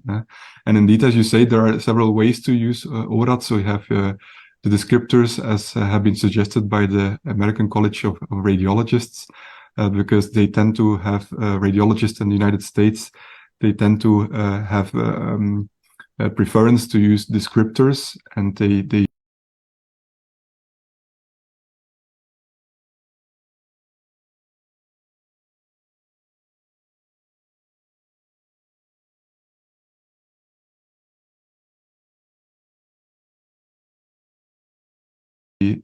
have a checklist of features, a little bit like the features we use in the Extempore, and they look which features are applicable, and then they can classify the patient in the several ORADs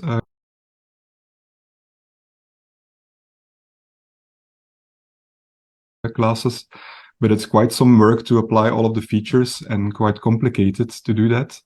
On the other hand, ADNEX is quite simple. It's validated extensively and is shown to work in any hands, also in less experienced investigators, residents, or gynecologists that just finished their training, they can apply AltNext, and we see that you can do it if you know the terms and definitions, and if you did an IOTA course, you know how to use AltNext irrespective of your experience in ultrasound. So you have 9 variables only, and as this one is optional, C1 to 5. So there are only 6 ultrasound variables, and they are said to be even more simple than the variables used in the simple rule. So you need perhaps less than 1 minute to apply all of these variables. You have to measure 2 of them, and the other 4 are descriptive or categorical variables. They are very easy to be used, and you have your precise risk of malignancy. So if you use the ORAT descriptors, you have your ORAT classes, but in AltNext you have your precise risk of malignancy, which you can use in ORAT, but then as said, you also have a suggestion of the subtype of malignancy. If you have an increased risk of malignancy, AltNext will tell you what is the most likely subtype of malignant tumor, which can help you to have a further stratification in terms of management for your patient. So we believe that AltNext and the 2-step strategy might be more valuable to be used in ORATs than the descriptors, but it's of course personal preference and also depending on the country and the region. Okay, and if the results of the AltNext model is between 1 and less than 10%, it's ORATs 3. And then usually it's advised to treat it by a local gynecologist, minimally invasive surgery, because the risk is low. If it's between 10 and less than 50%, it's ORATs 4. And then it's a bit of a difficult area because, for example, in the Netherlands, they will say, we don't want to see these patients in the gyne-oncology unit because the waiting list is too long and we cannot accept too many patients with benign tumors. So they will only prefer to see patients with ORATs 5. So that means if the AltNext model gives a risk between 50% and 100%. But of course, in most countries, if there's good availability to gyne-oncology centers, the guidelines now say, and certainly the ESGO guidelines say, that ORATs 4 and 5, so if you start with a risk for 10% to 100%, patients are better referred to gyne-oncologists because then the survival of the cancer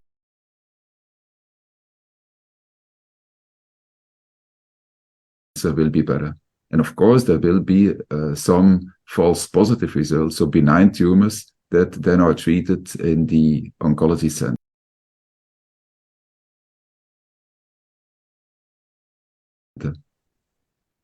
So I think in this way, ORATs is really useful, but there shouldn't be any confusion. So there's no competition between IOTA and ORATs. They're perfectly matching with each other.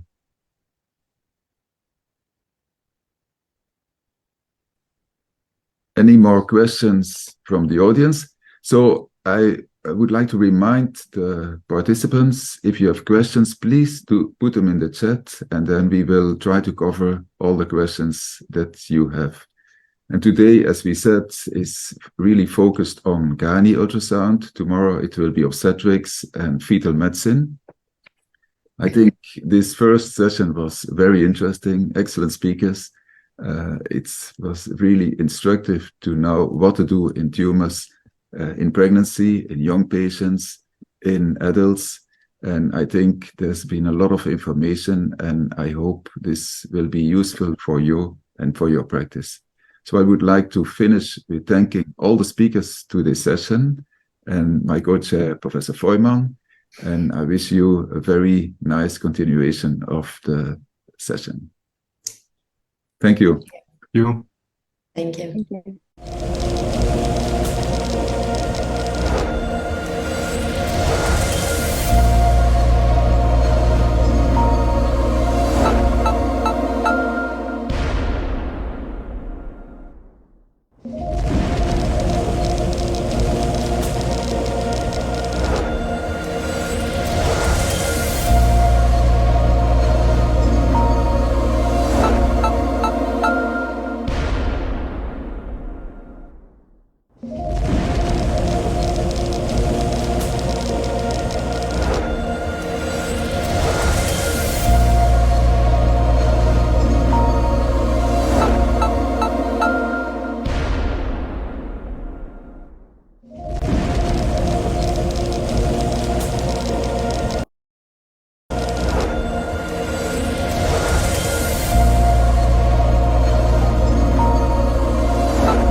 Welcome back. The second session is devoted to endometriosis, and this is a very important problem affecting many patients.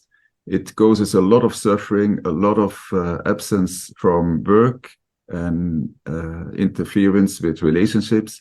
So I think it's important to also focus on diagnosis and management of these patients. And therefore, I'm very happy that my co-chair is an international expert. It's Professor Stefano Guerriero from Italy and from Sardinia. And he's really one of the key persons in diagnosis and treatment of endometriosis. We also have excellent speakers in this session.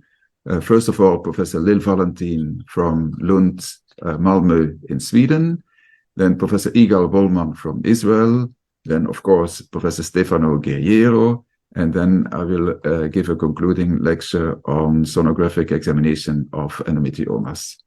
So first of all, I would like to introduce Professor Lil Valentin, and she will give the classifications and the morphology of endometriosis in her lecture. Professor Valentin, please go ahead.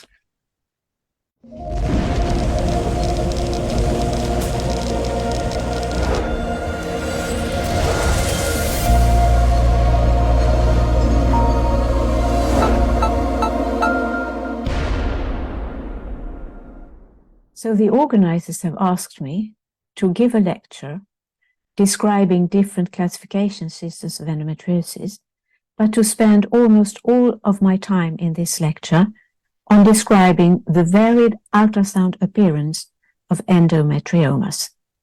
So let us start with classification systems for endometriosis. Why do we need classification systems for endometriosis? We need classification systems to describe the type and extent of endometriosis if we want to investigate the association between different types of endometriosis and symptoms and the effect of treatment on different types of endometriosis. There are many classification systems for endometriosis. Some of the most known ones are the Revised American Association of Reproductive Medicine, RASRM classification system, the Endometriosis Fertility Index, EFI, and the American Association of Gynecological Laparoscopists, the AAGL classification system, and the ANSIAN hashtag classification system. So the RASRM classification system was designed by and for specialists in reproductive medicine, and it focuses on the effect of endometriosis on fertility. It is based on findings on laparoscopy or laparotomy, and it describes endometriosis on the peritoneum, tubes and ovaries, and pelvic adhesions. It does not describe deep endometriosis. And the RASRM classification system divides endometriosis into 4 classes: minimal, mild, moderate, and severe. But there is poor correlation between the RASRM classes and symptom severity and surgical complexity. The Endometriosis Fertility Index was designed by and for specialists in reproductive medicine. It was created to predict the likelihood of natural conception occurring after endometriosis surgery. The Endometriosis Fertility Index is based on the woman's age, duration of infertility, prior pregnancy, the RASRM endometriosis classification, and the results of visual assessment of tubes, fimbria, and ovaries at surgery. And the EFI score is assigned at the end of surgery. Now, the RASRM classification provides only 2 points to the maximum EFI score of 10. So the EFI classification system is not really a classification system of endometriosis.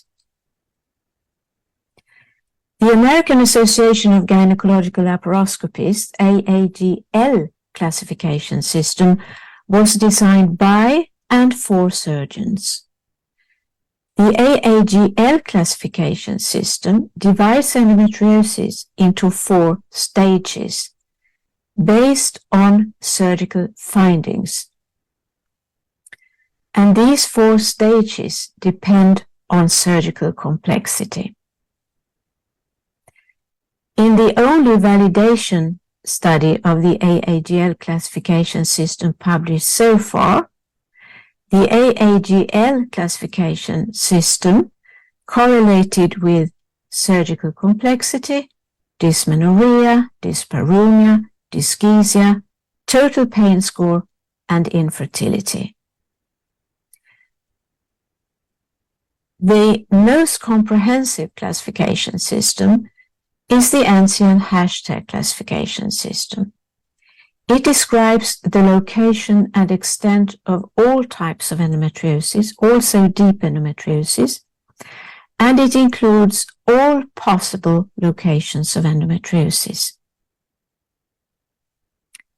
Using the ancient classification system, one can classify endometriosis based on ultrasound findings, findings at magnetic resonance imaging, and findings at surgery.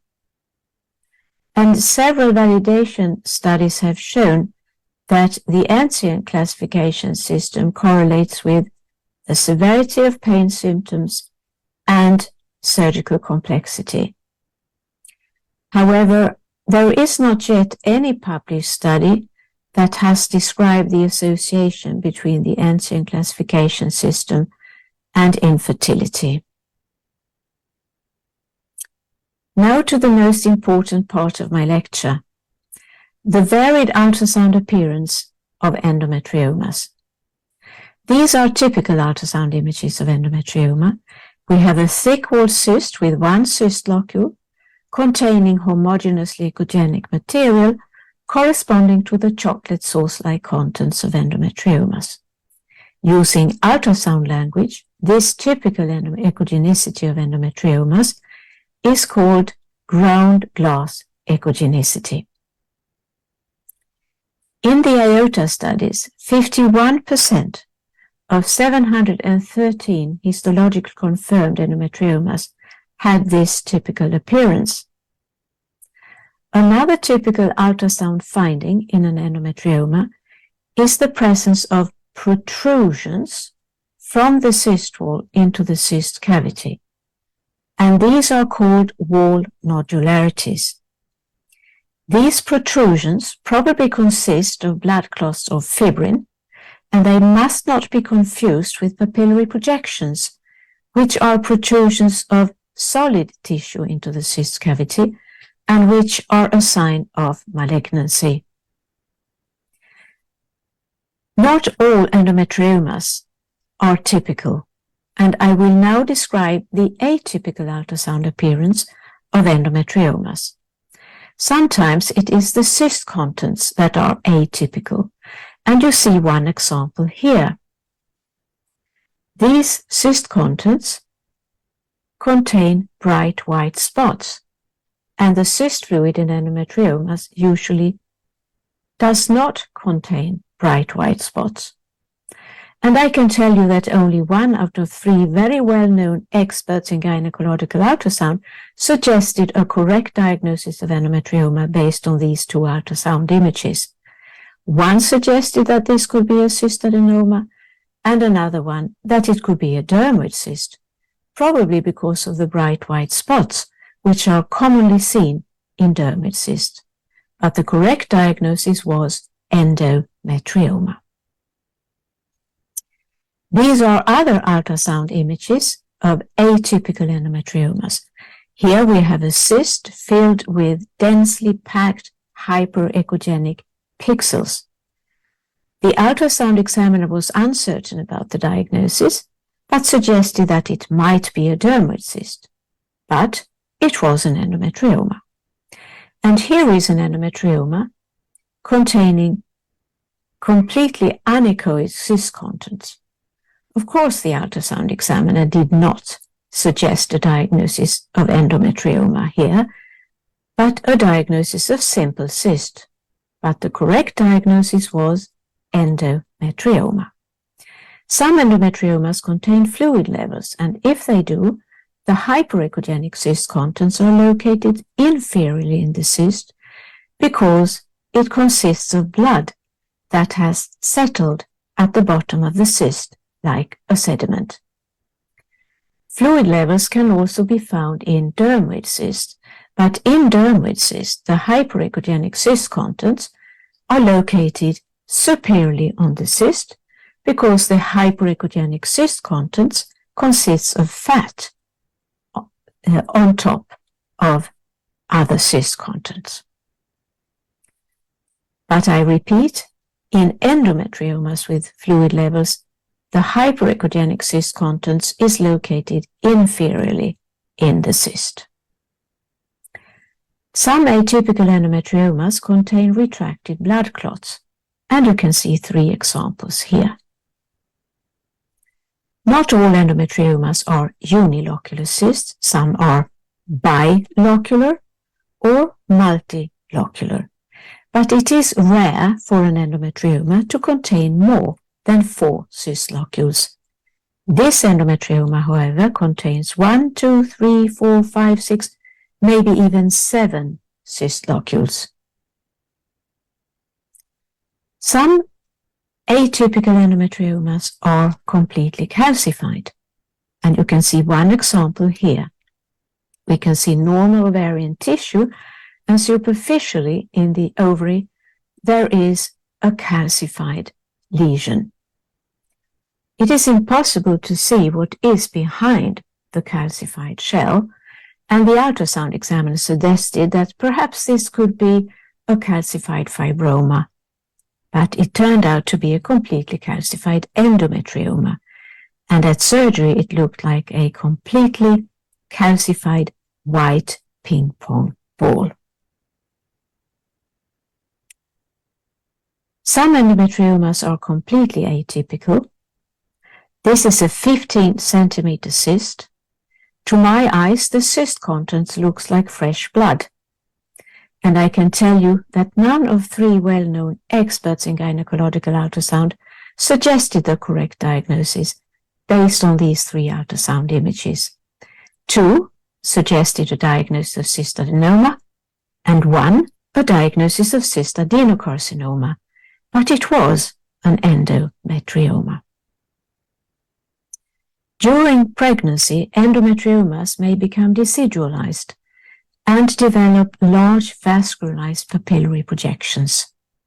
This cyst was diagnosed at 10 gestational weeks and was removed by surgery at 18 gestational weeks. And histologically, these papillary projections were found to contain decidualized endometrial stroma. We also know that malignization can occur in endometriomas. These 2 ultrasound images show an endometrioid borderline tumor arising in an endometrioma. We see a cyst with 1 cyst locule and a large, irregular, vascularized papillary projection. So this image shows you a panorama of what endometriomas can look like on ultrasound. But of course, the most typical ultrasound appearance is this one, a cyst with 1 cyst locule, thick walls, and ground glass echogenicity of cyst fluid. Now let us dive a little bit deeper into decidualized endometriomas. Antonia Testa and her colleagues, together with colleagues in other ultrasound centers, have described the typical ultrasound appearance of a decidualized endometrioma as follows. It is a cyst with usually 1 cyst locule, but it may contain up to 4 cyst locules. The cyst fluid is ground glass, but the most typical ultrasound feature is the presence of rounded vascularized papillary projections. And you can see 3 examples here. there are rounded, very smooth papillary projections, richly vascularized on Doppler ultrasound. You can really see they are very, very smooth, these papillary projections, and in the third example as well. Smooth, rounded papillary projections, and they are richly vascularized on Doppler ultrasound. So how can we distinguish a borderline tumor with papillary projections from a decidualized endometrioma in pregnancy? Antonia Testa's group, together with other international colleagues, have described the difference between decidualized endometriomas and borderline tumors as follows. The most striking differences are: a decidualized endometrioma contains rounded papillary projections, while in a borderline tumor, the papillary projections have an irregular contour. The cyst fluid in decidualized endometriomas is ground glass, while in borderline tumors, the cyst fluid is anechoic or low level.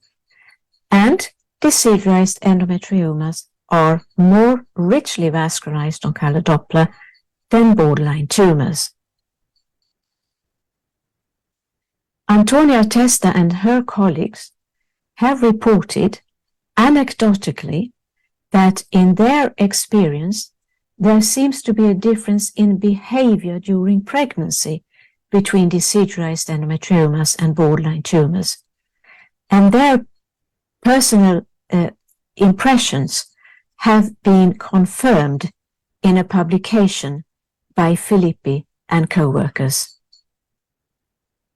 So, in decidualized endometriomas, the papillary projections tend to increase in size until about 22 gestational weeks and then decrease in size, while papillary projections in borderline tumors remain unchanged in size during pregnancy. Decidualized endometriomas decrease in size during pregnancy, especially after 32 gestational weeks, while borderline tumors remain unchanged in size or might increase in size slightly during pregnancy. And decidualized endometriomas, papillations disappear postpartum, while in borderline tumors, papillations remain postpartum.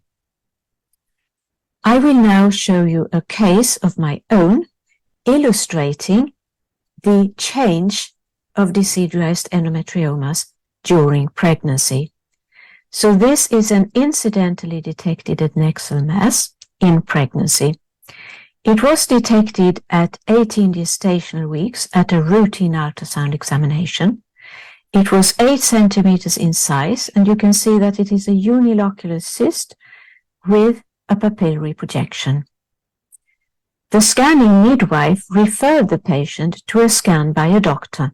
So I scanned the patient 4 weeks later at 22 gestational weeks when the cyst was still 8 centimeters in size, and it contained rounded, extremely well vascularized papillary projections. Now, despite this woman having no clinical history and no clinical signs of endometriosis, I interpreted this as a decidualized endometrioma, and I decided to follow her up during pregnancy. So at 26 gestational weeks, the cyst had decreased in size to 6 centimeters, but it still contained very large and very richly vascularized papillary projections. 4 weeks later, at 30 gestational weeks, the cyst had decreased further to 3 centimeters, but it still contained rounded and extremely well vascularized papillary projections. Postpartum, the cyst was still 3 centimeters in size. It still contained papillary projections, but the papillary projections were much less vascularized than they had been during pregnancy. I recommended a Mirena, and 1 week postpartum, this cyst looked like an ordinary endometrioma without any papillary projections, and it looked the same 2 years postpartum. And 3 years postpartum, the woman had become pregnant again spontaneously, and then she was lost to follow up. Finally, a few words about malignization in endometriomas. We know that the cancers that are the most common ones to develop in endometriomas are clear cell cancers and endometrioid cancers. But how high is the risk of malignant transformation? No one knows for sure, but according to a Japanese study in which more than 4,000 women with an ultrasound diagnosis, more than 6,000 women with an ultrasound diagnosis of endometrioma were followed up with ultrasound for on average 14 years, we can estimate that the cumulative incidence is around 0.5%. So what do endometriomas with endometrioid cancer or clear cell cancer arising in them look like on ultrasound? Let us first turn to textbooks of pathology to find out the typical macroscopic appearance of clear cell cancers and endometrioid cancers arising in endometriomas, because we know that ultrasound provides us with a true macroscopic view of tumors. So if we know the typical macroscopic appearance of these tumors, we can guess what they would look like on ultrasound. So according to textbooks of pathology, the typical macroscopic appearance of a clear cell cancer arising in endometriosis is a cyst with chocolate-colored fluid and thickened polypoid or nodular areas in the wall. And the typical macroscopic appearance of an endometrioid cancer arising in endometriosis is a cyst with chocolate-colored fluid and one or more solid nodules or papillary excrescences protruding from the cyst wall. So what do clear cell cancers and endometrioid cancers look like on ultrasound? In 2 international multi-center studies, we collected clinical and ultrasound information on 24 clear cell carcinomas arising in an endometrioma and on 49 endometrioid carcinomas arising in an endometrioma. And we found that these cysts were, or these cancers were cysts with large vascularized papillary projections or large vascularized solid components of other type than papillary projections. And this agrees very well with the description in textbooks of pathology of the typical appearance of endometrioid cancers and clear cell cancers arising in endometriomas. I would like to end by showing you a case of malignant transformation detected during ultrasound follow-up of an endometrioma in pregnancy. This is a 36-year-old woman with infertility caused by endometriosis and poor sperm quality. These ultrasound images shows you her right ovary before starting IVF. These ultrasound images are typical of an endometrioma. It's a cyst with smooth walls containing ground glass echogenicity. 10 months later, the woman was 8 weeks pregnant after IVF. And you can see that her right-sided cyst has changed dramatically in ultrasound appearance. It now contains large, irregular, solid components and papillary projections. And 4 weeks later, at 12 gestational weeks, the cyst manifests clear signs of malignancy with large, irregular, vascularized solid components and many papillary projections. We suspected a clear cell cancer or endometrioid cancer that had arisen in an endometrioma. At 15 gestational weeks, a right-sided salpingo-oophorectomy was performed, and it showed a clear cell cancer in an endometrioma, stage 1C, because the cyst ruptured during surgery. She was treated with chemotherapy during pregnancy, and at 32 gestational weeks, she was delivered by cesarean section, and hysterectomy, salpingo-oophorectomy, omentectomy, and radical lymphadenectomy was performed. Unfortunately, she suffered severe postoperative complications with vena cava thrombosis, scar hernia, and bowel obstruction. But today, she is well and alive. So to sum up, of many classification systems for endometriosis, the ancient hashtag classification system is the most comprehensive. Using the ancient classification system, we can classify endometriosis based on ultrasound findings, magnetic resonance imaging, and surgical findings. And the ancient classification correlates with surgical complications and severity of pain symptoms. A typical endometrioma is a unilocular cyst with ground glass echogenicity, with or without wall nodularities.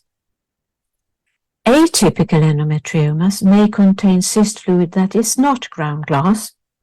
They may be bilocular or multilocular.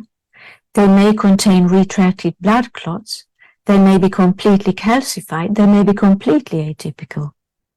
And during pregnancy, endometriomas may become decidualized and develop large vascularized papillary projections.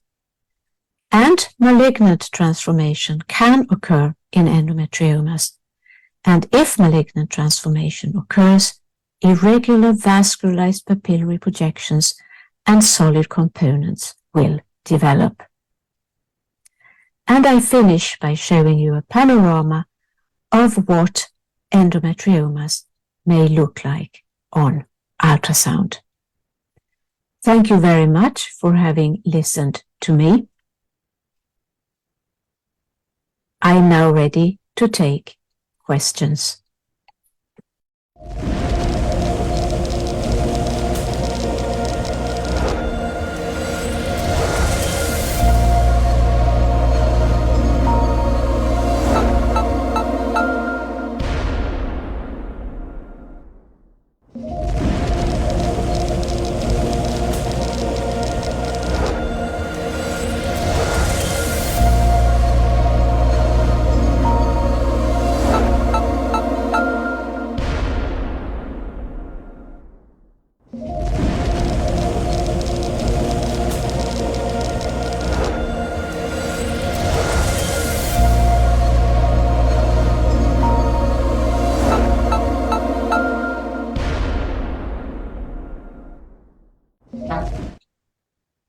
We start with the second presentation, as is from Professor Igal Woolman. It's from Associate Professor in Tel Aviv Medical School at Tel Aviv University, and is also Senior Consultant at the unit, ultrasound unit at the Lis Maternal Hospital all in Tel Aviv. The presentation is about the sonographic evaluation of deep infiltrating endometriosis. Please, Professor.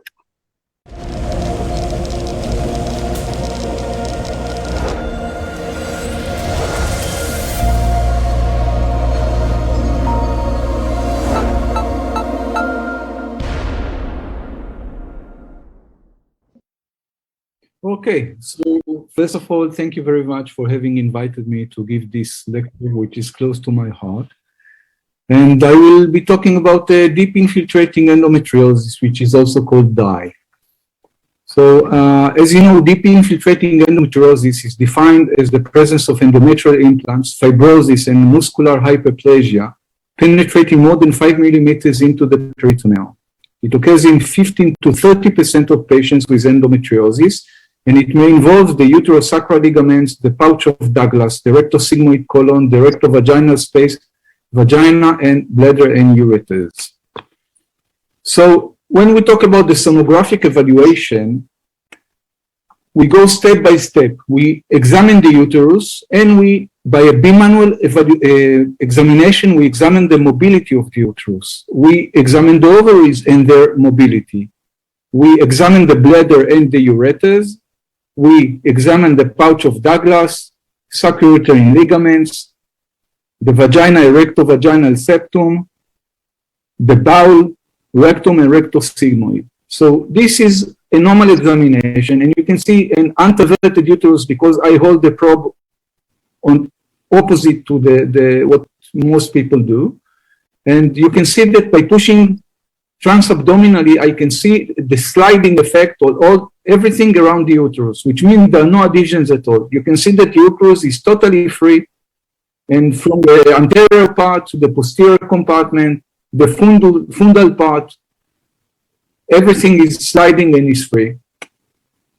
And I look at this screen, you can see a uterus which is actually an anteverted uterus which is fixed to the back. It's called an ear sign, and it means that there are severe adhesions there. And you can see that as I'm pushing above the abdomen, everything moves like a block. This is like a frozen pelvis, actually, because you see everything is stuck together. The Douglas is not moving, nothing is moving. And if we do laparoscopy to this patient, what you can see actually is a frozen pelvis. You can see that everything is stuck together, a lot of very severe adhesions. So by telling that, if I know before fact that this is a frozen pelvis, I will advert the surgeon beforehand that he knows that he has to enter an operation that can take hours and hours. And he's not going to schedule this patient to the end of the day, and he's not going to leave half an hour for the case because he needs to rest well, to eat well, and to be ready that it's going to be a long procedure. And sometimes if we see that the bladder or the intestines are involved, we give a much larger team that includes also surgeons and urologists. So again, this is the ear sign, and you can see it can be a retroverted uterus which is stuck in an anteverted position, or an anteverted which is stuck in a retroverted position, and you can see it clearly, and it's easy to see.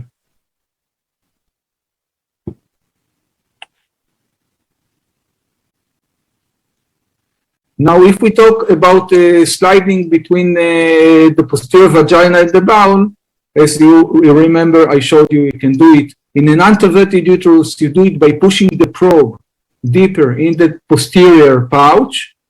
And in a retroverted uterus, if you push the posterior pouch, you're actually moving the fundus. So you have to push on the abdomen to see the Douglas pouch.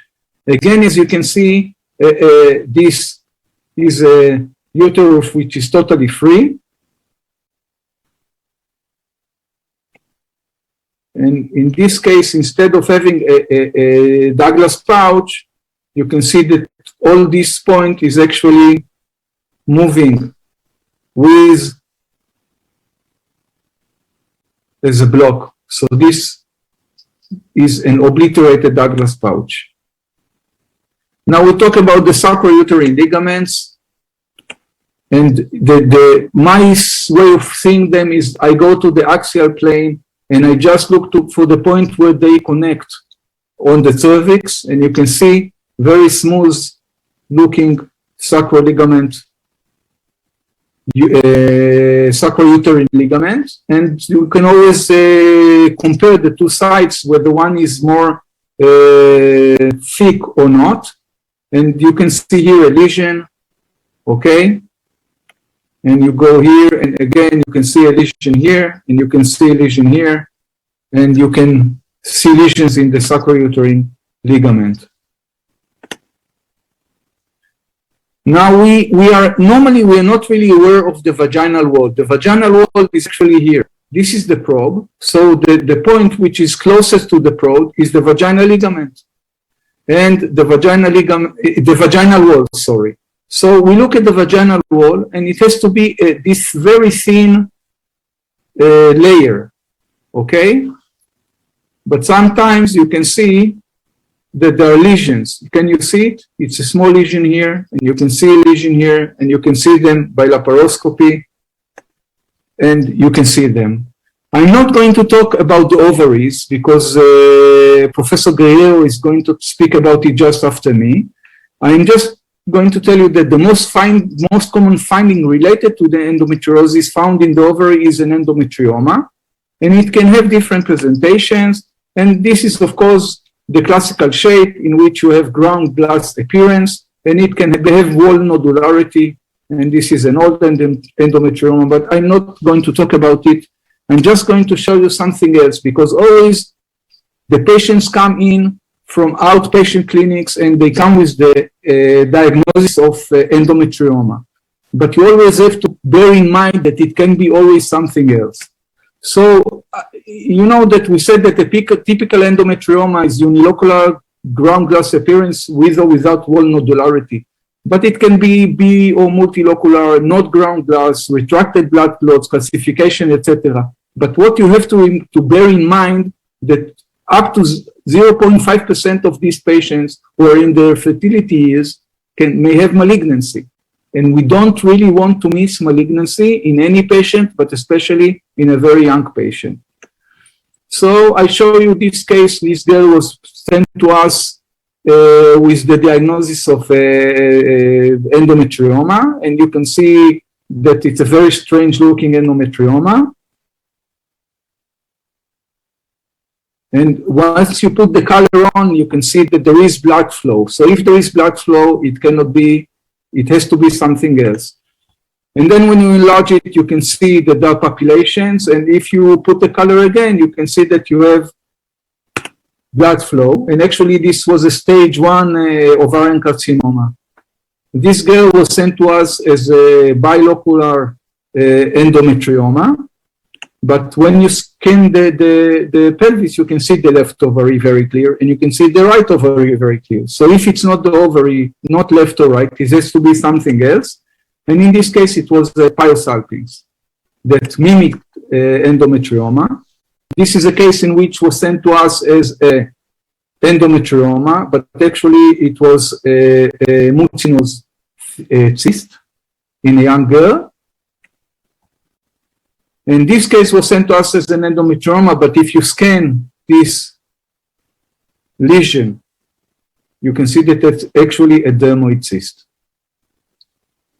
So again, until here, it looks like an endometrioma. You scan it all over, and what you're seeing is a dermoid cyst. These cases will all refer to us as endometrioma. In this case was a cystadenoma. This was a strange-looking dermoid, hemorrhagic cyst, and only the last case was actually an endometrioma. So one of the most easiest thing to see is actually kissing ovaries, okay? And we know that when we see kissing ovaries, it's really highly probable that we are dealing with endometriosis. It's very, very easy to see. You just see both ovaries, one near the other. You can see kissing ovaries, okay? Okay, and by knowing that it's kissing ovaries, you can tell that the surgeon that the operating time will nearly double. You can have fallopian tube obstructions. The AF score rises to 74, and bowel involvement rises dramatically. So very, very simple sign, kissing ovaries, and it gives so much information to the surgeon. Now, usually we don't really pay attention to the bladder because it's not our domain. We look at the ovaries, we look at the uterus, and we don't. But if you tilt upward the probe, you can see the bladder. And when you start looking at things, you find pathologies. So this is an endometriotic lesion, and this is a lesion, and this is a lesion. And if this, of course, is a lesion and a lesion, sometimes they are big, sometimes they are much smaller. And if you look at the small video, you can see that most of the bladder is smooth, but when you go to this part of the bladder, you can see an endometriotic lesion.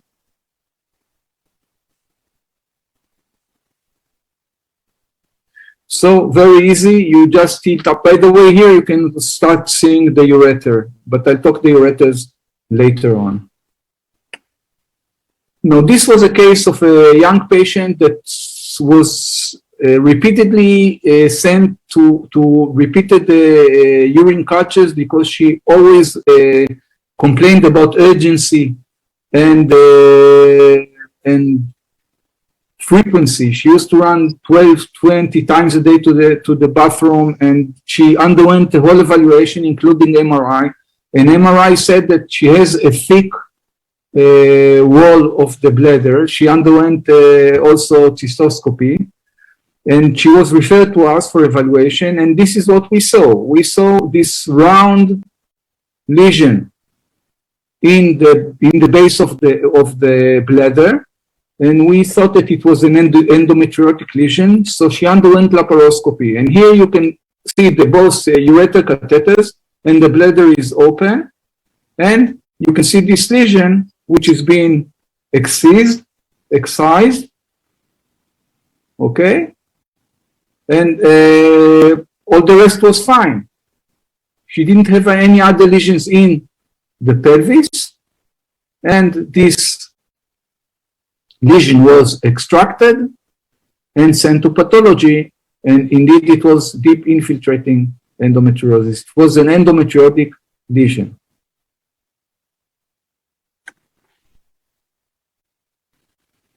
Now we'll talk a bit about the ureters. Now the ureters, once you get the hang of it, are really easy to see.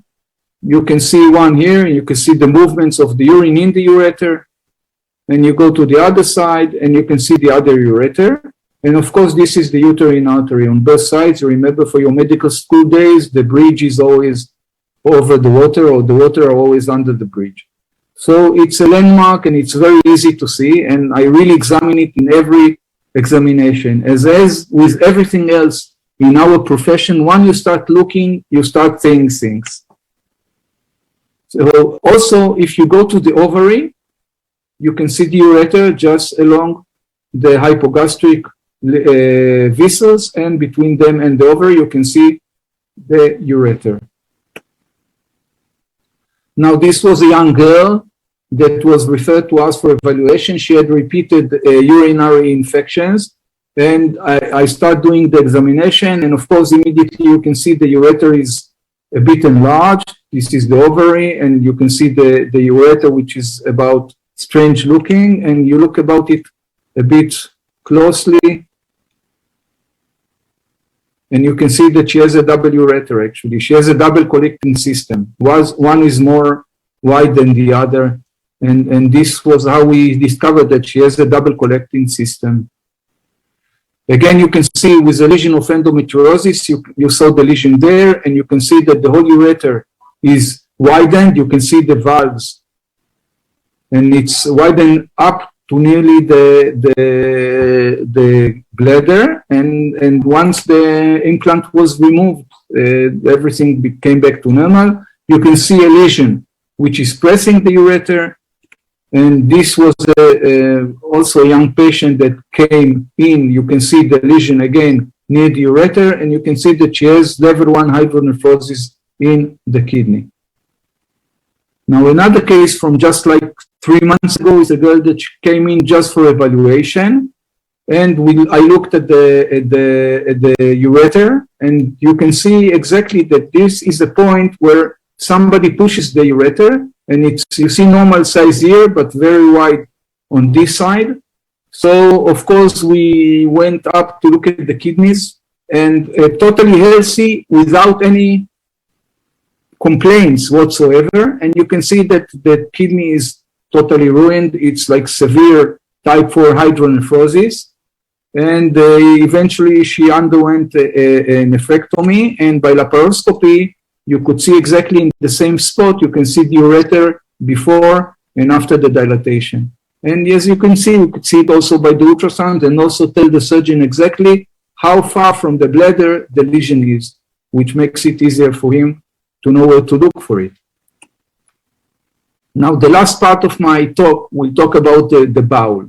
So you remember the normal anatomy of the bowel, and we can actually scan the bowel from the anus, rectum, rectosigmoid, sigmoid, up to nearly 20 centimeters up the sigmoid colon. And in the whole examination that we do, usually we place the probe in the superior fornix, but here we place it in the posterior fornix because we want to look down at the colon. And just to remind you, the normal anatomy of the rectum, you will see the 3 layers is 3 layers of outer hypoechoic muscularis, then the hyperechoic submucosa, and then hyperechoic mucosa. Okay, so this is the 3 layers that you can see. And you can see actually that when I scan I go loop by loop, and you can see the layers, and you can see the muscularis, and you can see it very, very easily.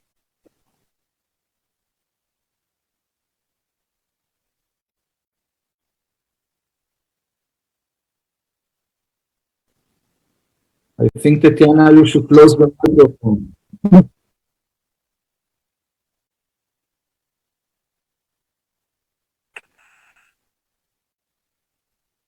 Okay, this is the uterus. You can see the intestine, and we go up the intestine, and so far it looks really nice.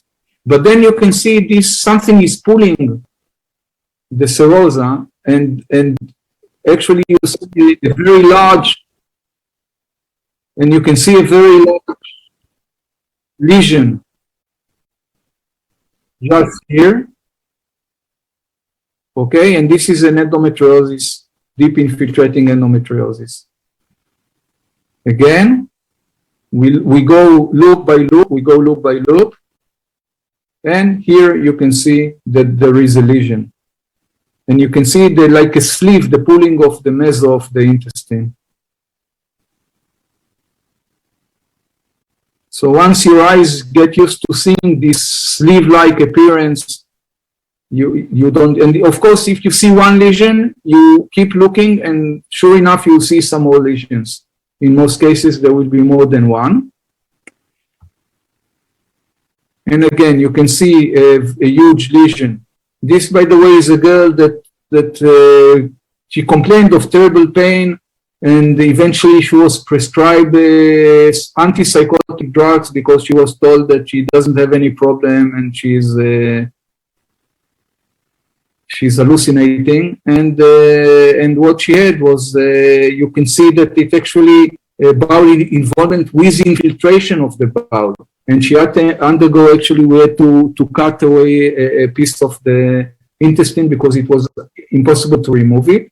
And this is another case. You see, we start at the anal canal, and we scan from the rectum upwards, and you go loop by loop, and here you can see, the difference, because this is a non-infiltrating lesion, and this is an infiltrating lesion in the same patient in different portions of the bowel. This is infiltrating, and when you go to the other side, this is non-infiltrating, and you can see very clearly. And of course, usually you can see that the bowel is totally constricted. And then if you take careful anamnesis, she will tell you that, yes, it's true, recently she started having bloody stools. So you know that endometriosis will go from the outside in. And this is what you basically want to see. You want to see that there's no penetration of the bowel, but it's easier said than done. Sometimes you sit a long time on these pictures that you take the slides, and you have to enlarge them and to try and see whether there is a bowel involvement, if there is any penetration into the lumen or not. And it's really not that easy. So in this case, you can see that it seems that there is no penetration, and also this case is very smooth, the borders of the lesion. also these cases, they look quite normal, but you can see that in this case, there is no infiltration, but in these cases, you can see these little fingers that penetrates the submucosal layer. Of course, when you look at the free bowel loop with endometriosis, it's called the U sign, and this is what it looks like. And again, the U sign, and you can see this was a very high, near the cecum, a very, very high lesion. It's not always you can get by that. What's, again, Professor Guerrero termed the coin like headdress sign, and it looks like the Indian headdress.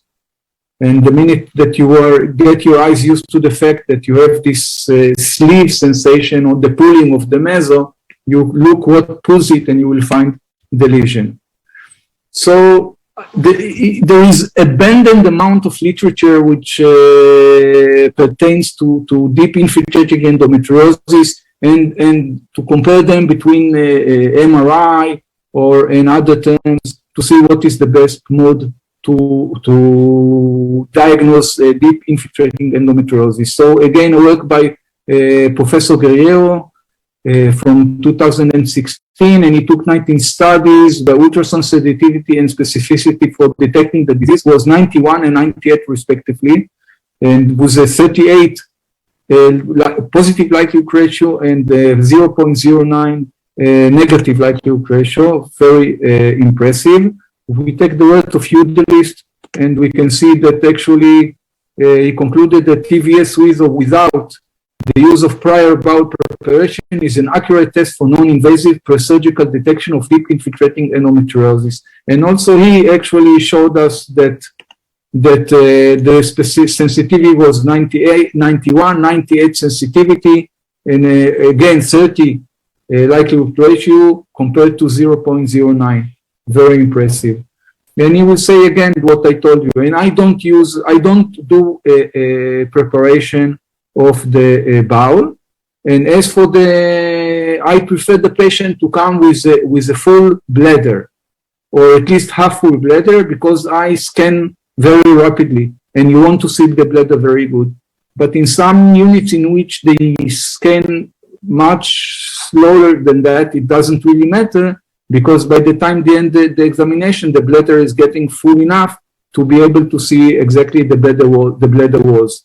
To see the ureters, you don't need a full bladder. You can see them at any stage. And the last article that I'm showing you, and believe me, there are many articles that, again, all of them conclude that TVS should be used as the first line for diagnostic technique, and contrast vaginosonography and or MRI are actually second line methods in the diagnosis of posterior deep penetrating endometriosis. In my experience, if you have a very skillful MRI radiologist and you don't have a very good ultrasound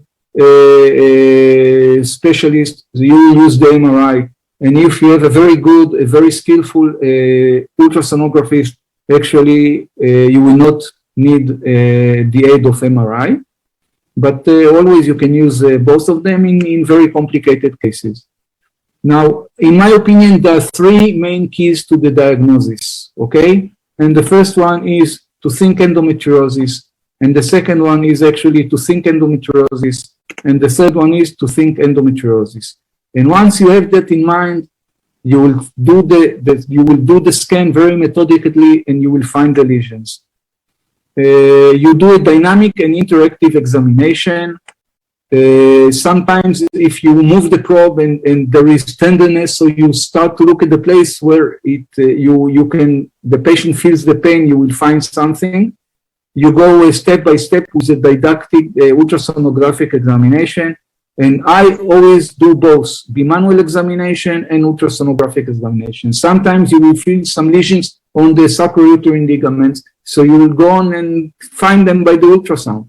And as time goes by, you can help your mind realize what your fingers feel, because a second later you can see that by the ultrasound. So it's a very good practice.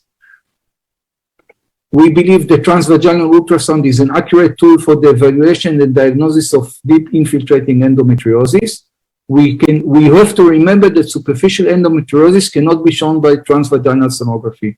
And superficial endometriosis can produce severe pain just as deep infiltrating endometriosis. So the fact that you don't see any lesion does not preclude the possibility that you are dealing with endometriosis, and you have to keep it in mind. In difficult cases, other imaging modalities should be used. And it is, of course, heavily operator dependent, but it's not that for any skilled sonographers, it's just a matter of learning the technique and doing it. It's not that difficult. And it should be the first line of imaging technique for the evaluation of patients with endometriosis before surgery. So, in conclusion, TVS will allow planning for complicated multidisciplinary surgical procedures. And I can't stress enough the fact that the surgeon has to know before going in what he's going to meet. And what we currently do is the surgeon come to sit with us when I do the ultrasound, and he gets the idea that, and he can understand better the answer that I'm giving him, and he knows exactly what he's facing. And after a few years, in the beginning, of course, we were frowned upon, and today they will not do any surgery if we're not evaluating it first by ultrasound. So thank you very much.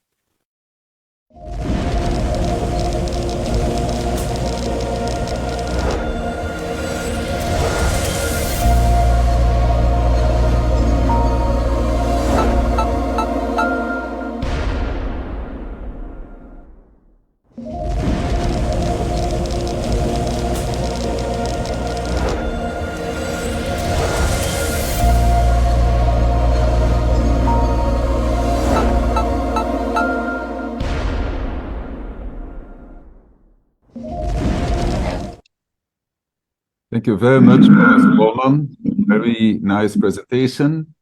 And now I'm delighted to introduce to you Professor Stefano Guerriero. He's full professor in obstetrics and gynecology at the University of Cagliari in Italy.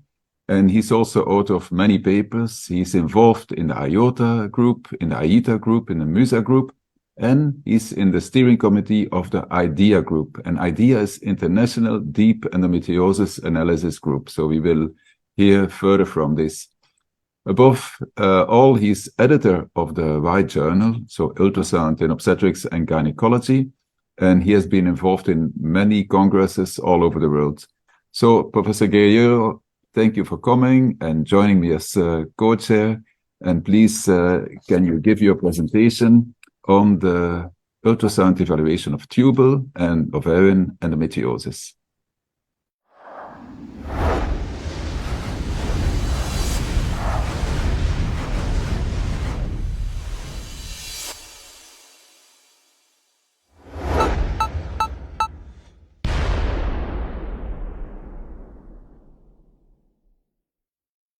First of all, thank you for speaking in this Congress, online Congress. And my topic is the ultrasound evaluation of tubal, but mainly ovarian endometriosis.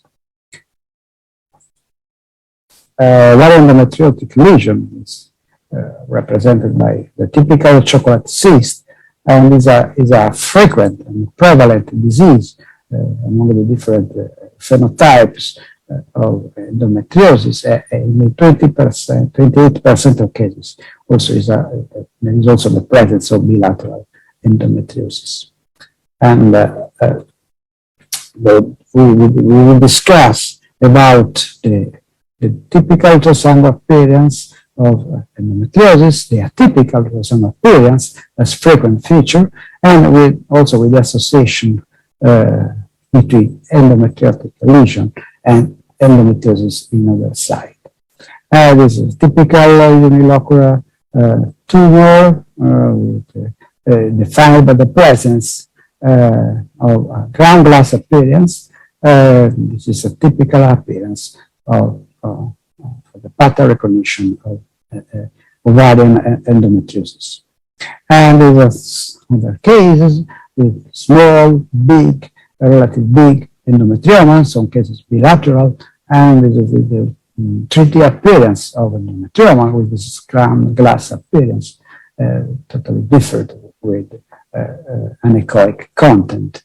And in some cases, the appearance is also a case of endometrioma is a little different, but they are with the more hyperechogenic spot, but remain mainly a ground glass appearance. There's another case of endometrioma with some atypical things on the periphery. We'll speak about this in the next slide.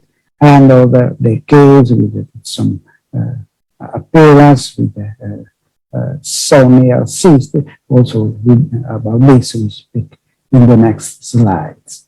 And regarding the sensitivity, the specificity or ultrasonography, we found important high specificity, but also a good sensitivity. Also demonstrated in this Cochrane analysis of the Cochrane library, and with a very important and high sensitivity, 92%, with an incredible high specificity, 96%. And the typical appearance is the presence of a unilocular cyst with ground glass content and a diameter around 5 centimeters. This is it's remained more or less the same during the different age of the woman, and there is no important difference in the diameter of endometrioma, but